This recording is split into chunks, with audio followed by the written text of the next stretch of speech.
1 യോഹന്നാൻ ലേഖനം 2-ാം അധ്യായം 26-27 വാക്യങ്ങൾ. അവനാൽ പ്രാപിച്ച അഭിഷേകം നമ്മിൽ വസിക്കുന്നു. ആരും നമ്മളെ ഉപദേശിക്കേണ്ട കാര്യമില്ല. അവന്റെ അഭിഷേകം തന്നെ നമുക്ക് സകലതും ഉപദേശിച്ചു തരികയാലും അത് ഭോഷ്കല്ല, സത്യം തന്നെ ആയിരിക്കുകയാലും അവൻ ഉപദേശിച്ചതുപോലെ നടക്കുവിൻ. കാരണം ഈ തെറ്റിക്കുന്ന സമൂഹത്തിൽ തെറ്റാതെ ജീവിക്കണമെങ്കിൽ, പല ഉപദേശങ്ങൾ പടർന്നു പിടിക്കുന്ന കാലഘട്ടത്തിൽ യഥാർത്ഥമായ തിരുവെഴുത്തിന്റെ ഉപദേശ സത്യങ്ങളിൽ നിലകൊള്ളണമെങ്കിൽ ഈ തിരുവെഴുത്തുകളുടെ പിറകിൽ വ്യാപരിക്കുന്ന ആത്മാവായ പരിശുദ്ധാത്മാവ്, അവന്റെ അഭിഷേകം നിങ്ങളിൽ ഉണ്ടാകണം. ഏറ്റവും ഒടുവിൽ നമ്മൾ കഴിഞ്ഞ ആഴ്ച എടുത്ത ഭാഗം എന്ന് പറയുന്നത് പരിശുദ്ധാത്മാവിനെ കൂടാതെ യഥാർത്ഥമായി നമുക്ക് പ്രാർത്ഥിക്കുവാൻ കഴിയുകയില്ല എന്നുള്ളതാണ്. അതിന് യൂദായുടെ ലേഖനം 20-ാമത്തെ വാക്യം, ഒറ്റ അധ്യായമേ ഉള്ളൂ, അതിന്റെ 20-ാമത്തെ വാക്യത്തിൽ നാം വായിക്കുവാനിടയായി, നമ്മുടെ അതിവിശുദ്ധ വിശ്വാസത്തെ ആധാരമാക്കി നമുക്ക് തന്നെ ആത്മീക വർധന വരുത്തിയും പരിശുദ്ധാത്മാവിൽ നാം പ്രാർത്ഥിക്കുകയും ചെയ്യുക. റോമർ 8:26 നമ്മൾ വായിക്കുവാനായിട്ട് ഇടയായി തീർന്നു. പരിശുദ്ധാത്മാവ് വിശുദ്ധന്മാർക്ക് വേണ്ടി ദൈവഹിത പ്രകാരം പക്ഷപാതം ചെയ്യുന്നു. പരിശുദ്ധാത്മാവിനെ കൂടാതെ യേശു കർത്താവാകുന്നില്ല. പരിശുദ്ധാത്മാവിനെ കൂടാതെ യേശുവിനെ കുറിച്ചുള്ള വെളിപ്പാട് നമുക്ക് ലഭിക്കുന്നില്ല. പരിശുദ്ധാത്മാവുമായിട്ടുള്ള കൂട്ടായ്മയില്ലാതെ ദൈവത്തിന്റെ ഹിതം നമുക്ക് അറിയുവാൻ കഴിയുന്നില്ല. പരിശുദ്ധാത്മാവിന്റെ അഭിഷേകവും ശക്തിയും കൂടാതെ ഈ തെറ്റിക്കുന്ന ലോകത്ത് തെറ്റാതെ തിരുവെഴുത്തിന്റെ അടിസ്ഥാനത്തിൽ നമുക്ക് ജീവിക്കുവാൻ കഴിയുന്നില്ല. പരിശുദ്ധാത്മാവിനെ കൂടാതെ നമ്മുടെ പ്രാർത്ഥന ഒരു യാഥാർത്ഥ്യമാകുന്നില്ല, ശക്തിയുള്ളതാകുന്നില്ല. എന്നാൽ ഇന്ന് ഞാൻ എടുക്കുന്ന ഭാഗത്തിലേക്ക് ശ്രദ്ധ തിരിക്കുന്നു. അപ്പോസ്തല പ്രവൃത്തികൾ 2-ാം അധ്യായം 1 മുതലുള്ള വേദഭാഗങ്ങൾ കർത്താവിന്റെ ദാസൻ വായിക്കുന്നു. Acts chapter 2 word 1. പെന്തിക്കോസ്ത് നാൾ വന്നപ്പോൾ എല്ലാവരും ഒരു സ്ഥലത്ത് ഒന്നിച്ചു കൂടിയിരുന്നു. പെട്ടെന്ന് കൊടിയ കാറ്റടിക്കുന്നത് പോലെ ആകാശത്തുനിന്ന് ഒരു മുഴക്കമുണ്ടായി. അവർ ഇരുന്നിരുന്ന വീട് മുഴുവനും നിറച്ചു. അഗ്നിജ്വാല പോലെ പിളർന്നിരിക്കുന്ന നാവുകൾ അവർക്ക് പ്രത്യക്ഷമായി അവരിൽ ഓരോരുത്തരുടെ മേലും പതിഞ്ഞു. എല്ലാവരും പരിശുദ്ധാത്മാവ് നിറഞ്ഞവരായി ആത്മാവ് അവർക്ക് ഉച്ചരിപ്പാൻ നൽകിയതുപോലെ അന്യഭാഷകളിൽ സംസാരിച്ചു തുടങ്ങി. എല്ലാവരും പരിശുദ്ധാത്മാവ് നിറഞ്ഞവരായി. എന്റെ മാന്യ സഹോദരങ്ങൾ, ആ വാക്ക് ശ്രദ്ധിക്കണം. എല്ലാവരും പരിശുദ്ധാത്മാവ് നിറഞ്ഞവരായി. ഇതാണ് ആദിമ സഭയുടെ ആരംഭം എന്ന് പറയുന്നത്. ജെറുസലേം ചർച്ചിന്റെ ഇനാഗുറേഷൻ ആണ് ഈ കാണുന്നത്. ജെറുസലേം ചർച്ചിന്റെ പ്രാരംഭ സഭായോഗമാണ് ഈ കാണുന്നത്. 120 പേർ, വാഗ്ദത്തം കേട്ട 120 പേർ. എവിടെയായിരുന്നു ആ വാഗ്ദത്തം നമുക്ക് കാണുന്നത്? ലൂക്കോസ് 24:49 വാക്യത്തിൽ യേശു കർത്താവ് അവരോട് പറഞ്ഞു, നിങ്ങൾ ഉയരത്തിലെ ശക്തി ധരിക്കുവോളം നഗരത്തിൽ പാർക്കണം. കാരണം എന്റെ പിതാവ് വാഗ്ദത്തം ചെയ്തതിനെ ഞാൻ നിങ്ങളുടെ മേൽ അയക്കും. ആ വാഗ്ദത്തം കേട്ട 120 ശിഷ്യന്മാർ അല്ലെങ്കിൽ യേശുവിന്റെ ഫോളോവേഴ്സ് പരിശുദ്ധാത്മാവെന്ന യാഥാർത്ഥ്യത്തിനു വേണ്ടി ജെറുസലേം വിട്ടു വാങ്ങിപ്പോകാതെ ജെറുസലേമിൽ കാത്തിരിക്കുന്നു. സഹോദരങ്ങളെ, എന്തിനു വേണ്ടിയാണ്? അവരെ പോലെ അത്ഭുതം കണ്ടവരാരുണ്ട്? കർത്താവ് തിരഞ്ഞെടുത്ത ശിഷ്യന്മാരുടെ ക്വാളിറ്റികൾ കഴിഞ്ഞ ആഴ്ച ഞാൻ നിങ്ങളോട് സവിസ്തരമായി തിരുവെഴുത്തിൽ നിന്ന് പ്രസ്താവിക്കുവാനിടയായി. എന്തായിരുന്നു അവരുടെ പ്രത്യേകത? അവർ യേശുവിന്റെ കൂടെ 3.5 വർഷം ജീവിച്ചവരാണ്. യേശുക്രിസ്തു അവരെ നേരിട്ട് ഓർഡൈൻ ചെയ്ത യേശുക്രിസ്തുവിന്റെ കൈകളാൽ ഓർഡിനേഷൻ ലഭിച്ചവരാണ്. പച്ചവെള്ളം മുന്തിരിച്ചാറാകുന്നതും, കല്ലറയ്ക്കകത്ത് നാറ്റം വെച്ച ലാസർ മരിച്ച ശവശരീരം ഉയർത്തെഴുന്നേറ്റ് ജീവനോടെ പുറത്തു വരുന്നതും, അന്ധന്മാർക്ക് കാഴ്ച ലഭിക്കുന്നതും, ചെകിടന്മാരുടെ ചെവിക്ക് കേൾവി ലഭിക്കുന്നതും, കുഷ്ഠരോഗികൾക്ക് അറ്റുപോയ ശരീരങ്ങൾ അല്ലെങ്കിൽ ഇല്ലാതായിപ്പോയ വിരലുകൾ, മാംസങ്ങൾ, നല്ല സ്കിന്നുകൾ അവർക്ക് ഉണ്ടായി വരുന്നതും, അസാധ്യതകൾ സാധ്യമാകുന്നതും, കടലിന്റെ മുകളിലൂടെ നടക്കുന്നതും, 5 അപ്പവും 2 മീനും കയ്യിലോട്ട് എടുത്തു വെച്ച് സ്വർഗത്തിലോട്ട് ഉയർത്തി ഒരു പ്രാർത്ഥന പ്രാർത്ഥിച്ചപ്പോൾ അത് 10,000-ങ്ങളായി വർദ്ധിക്കുന്നതും, അവർ കണ്ടതുപോലെ അത്ഭുതം, ഈ ശിഷ്യന്മാർ കണ്ടതുപോലെ അത്ഭുതങ്ങൾ ആര് കണ്ടിട്ടുണ്ട്? അവർ കേട്ടതുപോലെ വചനം യേശുവിന്റെ തിരുവായിൽ നിന്ന് ആ തിരുവാമൊഴിഞ്ഞ് സംസാരിക്കുന്ന മാധുര്യമേറിയ അധികാരത്തിന്റെ വചനങ്ങൾ അവരെ പോലെ അടുത്തിരുന്ന് ആർക്ക് ശ്രവിക്കുവാനുള്ള ഭാഗ്യം ലഭിച്ചിട്ടുണ്ട്? അവരെ പോലെ സത്യം പറഞ്ഞാൽ അനുഗ്രഹീതർ ആരുണ്ട് സഹോദരങ്ങളെ? പക്ഷെ അവരാണ് ഈ പരിശുദ്ധാത്മാവെന്ന വാഗ്ദത്വത്തിനു വേണ്ടി ഇപ്പോൾ കാത്തിരിക്കുന്നത്. കാരണം അവർ കണ്ട അത്ഭുതമോ, അവർ കണ്ട വീര്യപ്രവർത്തികളോ, മരിച്ചവരെ ഉയർപ്പിക്കുന്നതിന്റെ നേർക്കാഴ്ചകളോ ഒന്നും വ്യക്തിപരമായ അവരുടെ ജീവിതത്തിൽ വ്യത്യാസങ്ങൾ തെല്ലുമുളവാക്കിയിട്ടില്ല. കാരണം യേശു കർത്താവിന്റെ കൂടെ നടന്ന പത്രോസ് കടലിന്റെ മുകളിൽ കൂടെ വരെ ചില ചുവടുകൾ വെക്കുവാൻ അവസരം ലഭിച്ച, ഭാഗ്യം ലഭിച്ച അപ്പോസ്തലൻ. ആ അപ്പോസ്തലൻ ദേഷ്യമുള്ളവനായിരുന്നു, തള്ളിപ്പറയുന്നവനായിരുന്നു, ഭ്രാകുന്നവനായിരുന്നു, ആണയിടുന്നവനായിരുന്നു, ദേഷ്യമുള്ളവനായിരുന്നു, അവിശ്വാസമുള്ളവനായിരുന്നു. ഇതൊക്കെ പത്രോസിന്റെ ജീവിത ശൈലികളിലൂടെ താൻ വെളിപ്പെടുത്തിയത് തിരുവെഴുത്തുകളിൽ നാം വായിച്ചിട്ടുള്ളവരാണ്. എന്നാൽ ഈ അപ്പോസ്തലന്മാർ ശമര്യരെ കണ്ടപ്പോൾ ഒരിക്കൽ പറഞ്ഞില്ലേ, കർത്താവേ, യഹൂദന്മാരായ നമുക്ക് താല്പര്യമില്ലാത്തൊരു വിഭാഗമാണവർ, വർഷങ്ങളായി ശത്രുത പുലർത്തുന്ന ഒരു കൂട്ടമാണവർ. അതുകൊണ്ട് നമുക്കൊക്കെ ദൈവത്തിന്റെ കൃപയുണ്ടല്ലോ, പ്രാർത്ഥിച്ച ആകാശത്തുനിന്ന് തീയിറക്കി ഏലിയാവ് ചെയ്തതുപോലെ അവരെയും നശിപ്പിച്ചു കളയുക എന്ന് ആവശ്യപ്പെട്ടവരാണ് ഈ ശിഷ്യഗണം. അവർക്ക് ദേഷ്യവും വൈരാഗ്യവും പകയും കോപവും ജീവിതത്തിലെ എല്ലാ കുറവുകളും ഉള്ളവരായിരുന്നു. പക്ഷെ അവർ അത്ഭുതങ്ങൾ ധാരാളം കണ്ടവർ, അവർ യേശു ക്രിസ്തുവിന്റെ അരികിൽ ഇരുന്ന് വചനം കേട്ടവർ, അവർ യേശുവിന്റെ കൂടെ നടന്നവർ. അതൊന്നും, ഈ അത്ഭുതങ്ങൾ, ഈ മിറക്കിളുകളൊന്നും അവരുടെ ജീവിതത്തിൽ വ്യത്യാസം വരുത്തിയില്ല. പക്ഷെ നിങ്ങൾക്കറിയാം, പരിശുദ്ധാത്മാവ് പത്രോസിന്റെ മേൽ വന്നപ്പോൾ, പരിശുദ്ധാത്മാവ് അപ്പോസ്തലന്മാരുടെ മേൽ വന്നപ്പോൾ അവർ ആളുമാറിയവരെ പോലെയായി. അവരുടെ നിഴൽ വീഴുന്ന രോഗികൾ സൗഖ്യമായി. സുന്ദരമെന്ന ദേവാലയ ഗോപുരവാതിക്കൽ ഇരുന്ന മുടന്തനെ നോക്കി പത്രോസും യോഹന്നാനും പറഞ്ഞു, പൊന്നും വെള്ളിയും ഞങ്ങൾക്കില്ല, ഞങ്ങൾക്കുള്ളത് ഞങ്ങൾ നിനക്ക് തരുന്നു. നസ്രയനായ യേശു ക്രിസ്തുവിന്റെ നാമത്തിൽ എഴുന്നേറ്റ് നടക്ക. അവൻ ഉടനെ ചാടി എഴുന്നേറ്റ് നടന്നും തുള്ളിയും ദൈവത്തെ മഹത്വപ്പെടുത്തി. അങ്ങനെയാണെങ്കിൽ ഇന്ന് ഈ സർവീസ് കാണുന്ന എന്റെ മാന്യ സഹോദരങ്ങൾ മനസ്സിലാക്കുക, വാക്കിന് പോലും വിലയില്ലാത്ത പത്രോസിന്റെ നിഴലിന് പോലും വിലയുള്ളതായി തീർന്നു. ഒരു ബാലകനെ പ്രാർത്ഥിക്കുവാൻ കൊണ്ടുവന്നപ്പോൾ ആ ബാലകന്റെ മേലുള്ള ഒരു ഭൂതത്തെ പോലും പുറത്താക്കാൻ കഴിയാതിരുന്ന സാഹചര്യത്തിൽ അവിശ്വാസവും കോട്ടവുമുള്ള തലമുറയെ ഞാൻ എത്ര നാൾ നിങ്ങളോട് കൂടെ വസിക്കുമെന്ന് കർത്താവ് ചോദിച്ച അതേ ശിഷ്യന്മാരുടെ വാക്കുകളുടെ മുൻപിൽ മരിച്ചവർ ഉയർത്തെഴുന്നേറ്റു. എന്താണ് അതിന്റെ കാരണം? പരിശുദ്ധാത്മാവ്. ഈ സംഭവം കർത്തൃദാസൻ ഇപ്പോൾ വായിച്ച ഈ സംഭവമാണ്. പെന്തിക്കോസ് നാൾ വന്നപ്പോൾ വാഗ്ദത്ത വിഷയമായ പരിശുദ്ധാത്മാവ് അവരുടെ മേൽ ഇറങ്ങി വന്നു. യഹൂദന്മാരുടെ അതിപ്രസിദ്ധം പ്രസക്തവുമായ ഒരു ഫെസ്റ്റിവലാണ് ഡേ ഓഫ് പെന്റക്കോസ്. പക്ഷേ ആ പെരുന്നാൾ ജെറുസലേം ദേവാലയത്തിലും അതിന്റെ ചുറ്റുപാടുകളിലും നടക്കുമ്പോൾ അതിന് തൊട്ടടുത്തുള്ള ഒരു ചെറിയ മുറിയിൽ, ഒരു മാളിക മുറിയിൽ, ഹല്ലേലൂയ, യേശു കർത്താവിന്റെ ശിഷ്യന്മാർ 120 പേർ, മറിയം ഉൾപ്പെടെ അതിൽ കൂടിയിരുന്നു. ഈ സമയത്ത് എന്താണ് അവിടെ സംഭവിച്ചത്? ഒരു കൊടിയ കാറ്റ്. The Bible says, and suddenly there came a sound from heaven. പെട്ടെന്ന് കൊടിയ കാറ്റടിക്കുന്നത് പോലെ ആകാശത്ത് നിന്ന് ഒരു മുഴക്കമുണ്ടായി. അവരിരുന്നിരുന്ന വീട് മുഴുവൻ നിറച്ചു. Wow, hallelujah. There is a mighty wind, rushing mighty wind. അതൊരു കൊടിയ കാറ്റായിരുന്നു. പ്രിയപ്പെട്ടവരെ, കാറ്റും തീയും നല്ല കോമ്പിനേഷൻ ആണ്. തീ കത്തുന്നിടത്ത് കാറ്റും കൂടെ അടിച്ചാൽ, കാറ്റ് അടിക്കുന്ന സമയത്ത് തീയുടെ നാളത്തിന്റെ ആ വലിപ്പം അതൊക്കെ കണ്ടിട്ടുള്ളവർക്ക് മനസ്സിലാക്കാൻ പറ്റും. ഞാനൊരു മാനുഷിക ചിന്ത പറഞ്ഞു എന്ന് മാത്രമേ ഉള്ളൂ. പക്ഷെ ആത്മീയ വിഷയത്തിലേക്ക് വരുമ്പോൾ ഈ കാറ്റ് എന്താ ചെയ്തതെന്നറിയാമോ? ഇതൊരു കൊടിയ കാറ്റായിരുന്നു, പരിശുദ്ധാത്മാവിന്റെ കൊടിയ കാറ്റ്.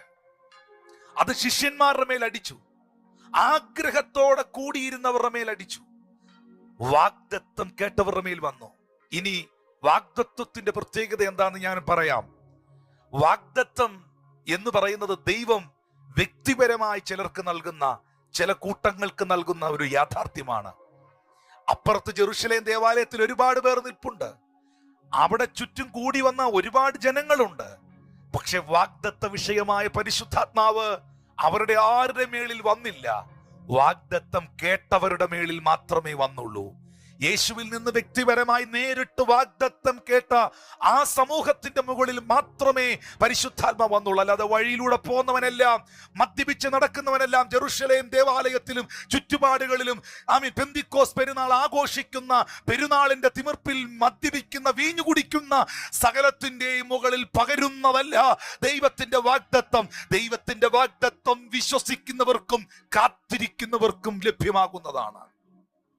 ശരിയല്ലേ ഞാൻ പ്രസംഗിച്ചത്? ശരിയാണെങ്കിൽ നിങ്ങൾ ഈ ലൈവ് ചാറ്റിൽ ഇതിനൊരു ആമീൻ പറയണം. അവിടെ ചുറ്റും എത്രയോ ജനമുണ്ടായിരുന്നു. അപ്പുറത്ത് വലിയ പള്ളിയിൽ, എന്റെ ഭാഷയിൽ പറഞ്ഞാൽ ജെറുസലേം ദേവാലയത്തിൽ അനവധി ജനങ്ങൾ ഉണ്ടായിരുന്നു. ഒരുപക്ഷെ ഇവർ കൂടിയിരുന്ന വീടിന് ചുറ്റും ആൾക്കാരുണ്ടായിരുന്നു. അതുകൊണ്ടല്ലേ ആൾക്കാർ ഓടിക്കൂടിയത് ഈ സമയത്ത്. അവരുടെ ഒന്നും മേളിൽ പരിശുദ്ധാത്മ വന്നില്ല. പക്ഷെ ഭയങ്കര കാറ്റാണ് അടിച്ചത്. ആ കാറ്റ് ഒരിഞ്ച് വെളിയിൽ പോകാതെ ആ കാറ്റ് കൃത്യമായിട്ട് മുഴുവൻ ആ വീടിനകത്ത് വന്നങ്ങ് നിറഞ്ഞു. ആ തീ ഒരിഞ്ച് വെളിയിൽ പോകാതെ ആ തീ അവരുടെ ശിരസിന്റെ മേൽ വന്നു.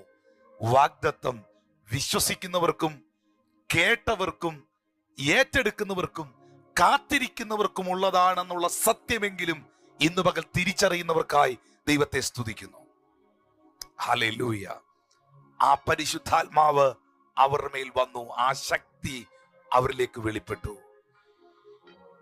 നമുക്കറിയാം, വലിയൊരു കാറ്റടിച്ചാൽ എന്താണ് സംഭവിക്കുന്നത്? ഒരു കാറ് പോകുമ്പോൾ തന്നെ, ആ കാറ് നല്ല സ്പീഡിൽ പോകുമ്പോൾ അതിന്റെ കാറ്റ് തട്ടുമ്പോൾ തന്നെ കരിയിലകൾ പറക്കും. വലിയ കാറ്റടിച്ചാൽ ഷീറ്റൊക്കെ എടുത്തോണ്ട് പോകും, മരമൊക്കെ പൊഴുതു വീഴും, എല്ലാം പറന്നു പോകും. ശക്തമേറിയ കൊടുങ്കാറ്റുകൾ, അമേരിക്കയിലൊക്കെ അടിക്കുന്ന പോലത്തെ അതിശക്തമേറിയ കൊടുങ്കാറ്റുകൾ നമ്മൾ യൂട്യൂബിലൊക്കെ കാണുമ്പോൾ അറിയാം, വീടുകൾ വരെ എടുത്തുകൊണ്ട് പോകും. പക്ഷേ ശിഷ്യന്മാരുടെ മേളിലോട്ട് ഈ കാറ്റടിച്ചപ്പോൾ എന്താ സംഭവിച്ചെന്നറിയാവോ? അവരുടെ കോപം എടുത്തോണ്ട് പോയി, അവരുടെ പക ഈ കാറ്റ് എടുത്തോണ്ട് പോയി, അവരുടെ ഭയം ഈ കാറ്റ് എടുത്തോണ്ട് പോയി, അവരുടെ ആകുലത ഈ കാറ്റ് എടുത്തോണ്ട് പോയി. എന്ന് പറഞ്ഞാൽ ആവശ്യമില്ലാത്തതെല്ലാം ഈ കാറ്റ് കൊണ്ടുപോയി. ഹല്ലേലൂയ. ഇന്നും ഈ പരിശുദ്ധാത്മാവിന്റെ കാറ്റ് നിന്റെ ദേശത്തിന്റെ മേൽ അടിച്ചാൽ, വ്യക്തിപരമായി നിങ്ങളുടെ മേൽ അടിച്ചാൽ, ജീവിതത്തിൽ ആവശ്യമില്ലാത്തതെല്ലാം, തിന്മയായതെല്ലാം, പൈശാചികമായതെല്ലാം, മ്ലേച്ഛതയായതെല്ലാം ഈ കാറ്റ് റിമൂവ് ചെയ്യും. എത്ര പേര് ആഗ്രഹിക്കുന്നു, ദൈവമേ ഈ അഭിഷേകത്തിന്റെ, ഈ പരിശുദ്ധാത്മാവിന്റെ കാറ്റ് എന്റെ ദേശത്തിൽ, എന്റെ തലമുറകളുടെ മേൽ, എന്റെ കുടുംബത്തിന്റെ മേൽ അടിക്കണമേ എന്ന് എത്ര പേർ ആത്മാവിൽ പ്രാർത്ഥിക്കും? പ്രിയപ്പെട്ടവരെ, ഈ കാറ്റ് ശിഷ്യന്മാരുടെ മേൽ അടിക്കപ്പെട്ടപ്പോൾ അവരുടെ ജീവിതം രൂപാന്തരപ്പെട്ടു.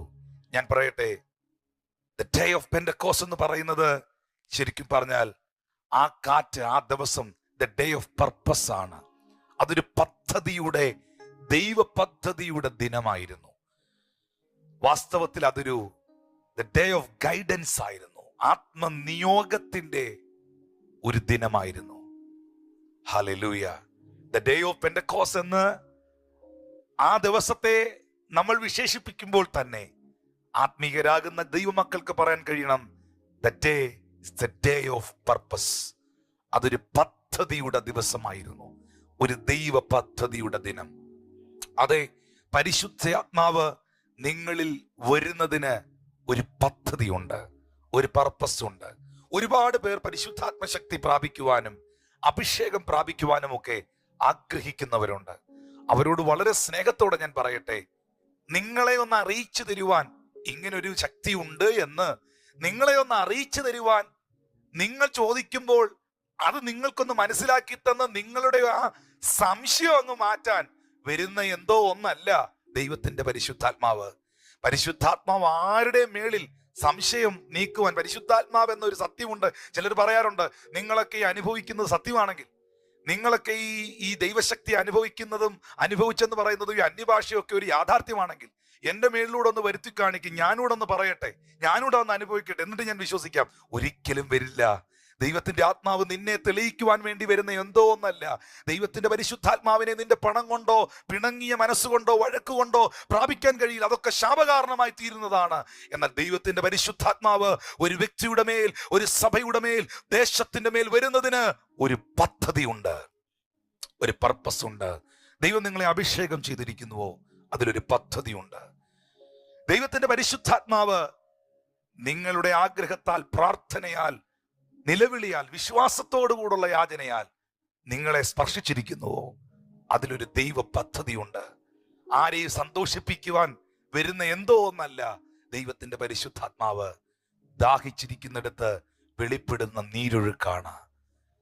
ഒരു ഉദ്ദേശ നിവർത്തിക്കായി, ഒരു പദ്ധതിയുടെ പൂർത്തീകരണത്തിനായി വെളിപ്പെടുന്ന ഒന്നാണ് പരിശുദ്ധാത്മാവ്.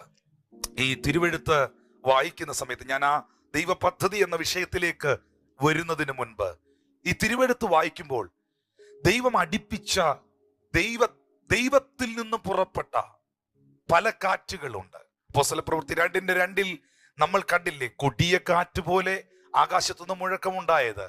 ദൈവം അടിപ്പിച്ച ഡിഫറെന്റ് കൈൻഡ്സ് ഓഫ് വിൻഡുകൾ, കാറ്റുകൾ തിരുവെഴുത്തിൽ നമ്മൾ വായിക്കുന്നുണ്ട്. അതിൽ പുറപ്പാടിന്റെ പുസ്തകം 14-ാം അധ്യായത്തിന്റെ 21-22 വാക്യങ്ങൾ വായിക്കുമ്പോൾ, എക്സോഡസ് ചാപ്റ്റർ 14 അതിന്റെ 21-22 വാക്യങ്ങളിൽ നമുക്കൊരു മൈറ്റി വിൻഡ് ഓഫ് ഡെലിവറൻസ് കാണാം. മോശ കടലിന്റെ മുകളിലോട്ട് ഇങ്ങനെ കൈ നീട്ടിയ സമയത്ത് യഹോവ അന്ന് രാത്രി മുഴുവൻ മഹാശക്തിയുള്ള ഒരു കിഴക്കൻ കാറ്റ് അടിപ്പിച്ചു. ആ കാറ്റ് എന്താ ചെയ്തതെന്നറിയാമോ? അത് കടലിനെ പിൻവാങ്ങിച്ച് ഉണങ്ങിയ നിലം പോലെയാക്കി. അങ്ങനെ വെള്ളം തമ്മിൽ വേർപിരിഞ്ഞു. പ്രിയപ്പെട്ടവരെ, ഇന്ന് ഈ സർവീസ് കാണുന്ന എൻ്റെ മാന്യ സഹോദരങ്ങളെ, ഇസ്രായേൽ ജനം ഇസ്രായേലിൽ നിന്ന് മോശയുടെ നേതൃത്വത്തിൽ പുറപ്പെട്ട് ചെങ്കടലിന്റെ മുമ്പിൽ വന്ന് നിൽക്കുന്ന സാഹചര്യത്തിൽ അവർക്ക് മുൻപോട്ട് പോകുവാൻ കഴിയുന്നില്ല. പക്ഷെ അവർക്ക് വാഗ്ദത്വമുണ്ട്. ആ വാഗ്ദത്വത്തിന്റെ നിവർത്തീകരണത്തിനായി അവിടെയും വെളിപ്പെട്ട ഒരു കാറ്റിനെ നമ്മൾ കാണുന്നു. ആ കാറ്റ്, എന്റെ ഭാഷയിൽ പറഞ്ഞാൽ, that wind is a mighty wind of deliverance. അതൊരു വിടുതലിന്റെ കാറ്റായിരുന്നു. തന്റെ ജനത്തിന്റെ വിടുതലിന്റെ, വീണ്ടെടുപ്പിന്റെ കാറ്റ്. ആ കാറ്റ് അവർക്ക് വേണ്ടി ഒരു പുതിയ വഴി തുറന്നു. ഇന്ന് വരെ ജീവിതത്തിൽ കണ്ടിട്ടില്ലാത്തൊരു വഴി, ഭൂപടത്തിൽ ഇല്ലാത്തൊരു വഴി, നാവിഗേഷൻ സ്തോത്രം ആപ്ലിക്കേഷൻ അകത്തൊന്നും നിങ്ങൾക്ക് കാണാൻ കഴിയാത്തൊരു വഴി, അല്ലെങ്കിൽ ഈ ലോകത്തിലെ ആർക്കും നിങ്ങൾക്ക് പറഞ്ഞു തരാൻ കഴിയാത്തൊരു വഴി, ജീവിതത്തിൽ ആദ്യമായി കണ്ടതും അവസാനമായി കണ്ടതുമായ വഴി. പിന്നെ ആ വഴിയില്ല. അത് തന്റെ ജനത്തിനു വേണ്ടി തുറന്നു. ആ ജനം കരക്കെത്തി, ആ വഴി അടഞ്ഞു. അത് അവർക്ക് വേണ്ടി മാത്രം തുറന്നൊരു വഴിയായിരുന്നു. ഇന്ന് ഈ സർവീസ് കണ്ടുകൊണ്ടിരിക്കുമ്പോൾ ഈ ദൈവം ഇന്നും ജീവിക്കുന്നു. ഈ കർത്താവ് ഇന്നും ജീവിക്കുന്നു. സകല വാതിലുകളും അടഞ്ഞ്, സകല വഴികളും അടഞ്ഞ്, മുൻപോട്ട് പോകുവാൻ കഴിയാത്ത ഏതെങ്കിലും ഒരു സാഹചര്യത്തിന്റെ മധ്യയാണെങ്കിൽ അവിശ്വസിക്കാതെ, ഇസ്രായേൽ ജനത്തെ പോലെ പിറുപിറുക്കാതെ, മോശയെ പോലെ ആ കൈയൊന്ന് ഉയർത്തിപ്പിടിക്ക്, മോശയെ പോലെ അധരമൊന്ന് തുറക്ക്, വിശ്വാസത്തിന്റെ പ്രഖ്യാപനങ്ങൾ നടത്ത്. നിന്റെ ഭവനത്തിനു വേണ്ടി, തലമുറയ്ക്ക് വേണ്ടി, ആവശ്യങ്ങൾക്ക് വേണ്ടി ഈ വിടുതലിന്റെ കാറ്റടിപ്പിച്ച് നിനക്ക് വേണ്ടി ഒരു വാതിൽ മുൻപിൽ തുറന്നു തരുവാൻ, വഴികൾ മുൻപിൽ തുറന്നു തരുവാൻ, മുൻപ് കണ്ടതല്ല, കേട്ടതല്ല, ഇതുവരെ കണ്ടിട്ടില്ലാത്തതും കേട്ടിട്ടില്ലാത്തതുമായ ഒരു വാതിൽ തുറക്കുവാൻ ദൈവത്തിന് കഴിയും. അതുകൊണ്ടല്ലേ തിരുവെഴുത്തിൽ എഴുതിയിരിക്കുന്നത്, നിങ്ങൾ കാറ്റ് കാണില്ല, മഴ കാണില്ല, എന്നാൽ ഈ താഴ്വര വെള്ളം കൊണ്ട് നിറയും. കാറ്റില്ലാതെ, മഴയില്ലാതെ എങ്ങനെയാണ് വെള്ളമുണ്ടാകുന്നത്? താഴ്വര വെള്ളം കൊണ്ട് നിറയുന്നത് അറിയില്ല പ്രിയപ്പെട്ടവരെ. പക്ഷെ നിറയ്ക്കുവാൻ ദൈവത്തിന് കഴിയും എന്ന വിശ്വാസം എനിക്കുണ്ട്. അങ്ങനെ സംഭവിച്ചിട്ടുണ്ട്. ഈ കർത്താവ് താലന്ത് കൊടുത്ത ചരിത്രം, അല്ലെങ്കിൽ ആ ഉപമ, നിങ്ങൾക്ക് താലന്തിന്റെ ഉപമ വേദപുസ്തകത്തിൽ, പുതിയ നിയമത്തിൽ നിങ്ങൾ വായിച്ചിട്ടുള്ളവരാണ്. ഒരു താലന്ത് കിട്ടിയവൻ അതുകൊണ്ട് കുഴിച്ചിട്ടു, എന്നാൽ 5 താലന്ത് കിട്ടിയവൻ 5ഉം കൂടെ നേടി. യേശു അവിടെ പറയുന്ന ഒരു വാക്കുണ്ട്, ഞാൻ വിതയ്ക്കാത്തത് കൊയ്യുകയും വിതറാത്തത് വാരുകയും ചെയ്യുന്നവനെന്ന് നീ അറിഞ്ഞില്ലയോ? ഞാൻ വിതയ്ക്കാത്തത് കൊയ്യുകയും വിതറാത്തത് വാരുകയും ചെയ്യുന്നവനെന്ന് നീ അറിഞ്ഞില്ലേ? അതെ, വിതയ്ക്കാത്തത് കൊയ്യാൻ പറ്റുമോ? വിതറാത്ത ഒരു സാധനം വാരാൻ പറ്റുമോ? ബുദ്ധി കൊണ്ട് ചിന്തിക്കുന്നവർക്കും വിമർശിക്കുന്നവർക്കും അത് ഭോഷത്വമായി തോന്നും. പക്ഷെ ദൈവം പറയുന്നു, എനിക്ക് വിതയ്ക്കാതെ കൊയ്യാൻ പറ്റും, എനിക്ക് വിതറാത്തത് വാരാൻ പറ്റും. കാരണം ഞാൻ അത്ഭുതങ്ങളുടെ ദൈവമാണ്. ഹല്ലേലൂയ. അവൻ അത്ഭുത മന്ത്രിയാണ്, അവൻ വീരനായ ദൈവമാണ് പ്രിയപ്പെട്ടവരെ. അതുകൊണ്ട് ആ വിൻഡ് ഓഫ് ഡെലിവറൻസ്, ആ വിടുതലിന്റെ കാറ്റ് തന്റെ ജനത്തിനു വേണ്ടി അവൻ അടുപ്പിച്ചു. അതവർക്ക് ഒരു പുതിയ വാതിൽ തുറന്നു. എന്നാൽ എഗസ്കേലിന്റെ പ്രവചന പുസ്തകത്തിൽ വരുമ്പോൾ 37 അധ്യായത്തിന്റെ 9 വാക്യം വായിക്കുന്ന സമയത്ത് എഗസ്കേലിന്റെ മേൽ യഹോവയുടെ ആത്മാവ് വന്നു. ഇതാ പരിശുദ്ധാത്മാവ് പ്രവാചകനായ എഗസ്കേലിനെ തൊടുന്നു, സ്പർശിക്കുന്നു. അത് മാത്രമല്ല, ആത്മാവ് അവനെ ഒരു പദ്ധതിക്കായി, ഒരു ദൈവിക നിവർത്തീകരണത്തിനായി എഗസ്കേലിനെ അസ്ഥികൾ കൊണ്ട് നിറഞ്ഞൊരു താഴ്വരയിലേക്ക് നയിക്കുന്നു. ആ താഴ്വരയുടെ നടുവിൽ എഗസ്കേൽ എന്ന പ്രവാചകൻ നിൽക്കുമ്പോൾ ദൈവം എഗസ്കേലിനോട് ചോദിച്ച ഒരു ചോദ്യമുണ്ട്. പ്രവാചകനെ, ഈ അസ്ഥികൾ ജീവിക്കുമോ? പ്രവാചകനായ എഗസ്കേൽ ആ താഴ്വരയിൽ കിടന്ന അസ്ഥികളെ മുഴുവൻ നോക്കിയപ്പോൾ യാതൊരു സാധ്യതകളും താൻ കാണുന്നില്ല. ഒരു കാരണവശാലും അത് ജീവിക്കുമോ എന്നുള്ളതല്ല, എന്തെന്ന് പോലും തനിക്ക് മനസ്സിലാക്കാൻ കഴിയുന്നില്ല. ഛിന്ന ഭിന്നമായി കിടക്കുന്ന അസ്ഥിവഞ്ചനങ്ങൾ, എല്ലിൻ കഷ്ണങ്ങൾ, ആരുടേതാണെന്ന് അറിയുന്നില്ല, മാംസമില്ല, രൂപമില്ല. എന്റെ ഭാഷയിൽ പറഞ്ഞാൽ യാതൊരു ഫിഗറും അതിനില്ല.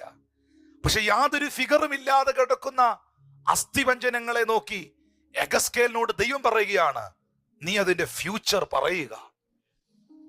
വാസ്തവത്തിൽ ഒരു പക്ഷെ പല മനുഷ്യരും കുടുംബക്കാരും ഒക്കെ നിങ്ങളെ നോക്കി സാരമില്ലട മക്കളെ, നന്നാവും, ശരിയാകും എന്നൊക്കെ പറയുന്നതിന്റെ കാരണം എന്തൊക്കെയോ പ്രതീക്ഷകൾ ബാക്കി നിൽക്കുന്നത് അവർ കണ്ടതുകൊണ്ടാണ്. എന്തൊക്കെയോ പ്രതീക്ഷകൾ അവർ മനസ്സിലുണ്ട്. സ്തോത്രം. വിവാഹപ്രായമായി, സ്തോത്രം, എന്നാൽ വിവാഹം നടക്കുന്നില്ല. അവർക്കറിയാം നിങ്ങൾക്ക് പ്രത്യേകിച്ച് പ്രശ്നങ്ങളൊന്നുമില്ല, വിവാഹം നടക്കാനുള്ള സാധ്യതയുണ്ട്, ഒരു നല്ല പങ്കാളിയെ കിട്ടാനുള്ള സാധ്യതയുണ്ട് എന്ന് അവർക്കറിയാവുന്നതുകൊണ്ട് പറയുന്നു, സാരമില്ലടാ, നിന്റെ കല്യാണം നടക്കും, മോളെ നിന്റെ കല്യാണം നടക്കും. ബിസിനസ് നടത്തി എല്ലാം തകർന്നു, പക്ഷെ നല്ല കഴിവുണ്ടെന്നറിയാം, അല്പമായ പൈസയും അവശേഷിക്കുന്നുണ്ടെന്നറിയാം. അവര് പറയും, സാരമില്ല, നമുക്ക് കർത്താവ് പുതിയ വഴി തുറക്കും, ദൈവം പുതിയൊരു ബിസിനസിന്റെ വാതിലൊക്കെ തുറന്നു തരും. കാരണം എവിടേക്കോ ചില സാധ്യതകൾ നിൽക്കുന്നത് കൊണ്ടാണ് മനുഷ്യൻ നമ്മളോട് പറയുന്നത് സാരമില്ല, ശരിയായി വരുമെന്ന്.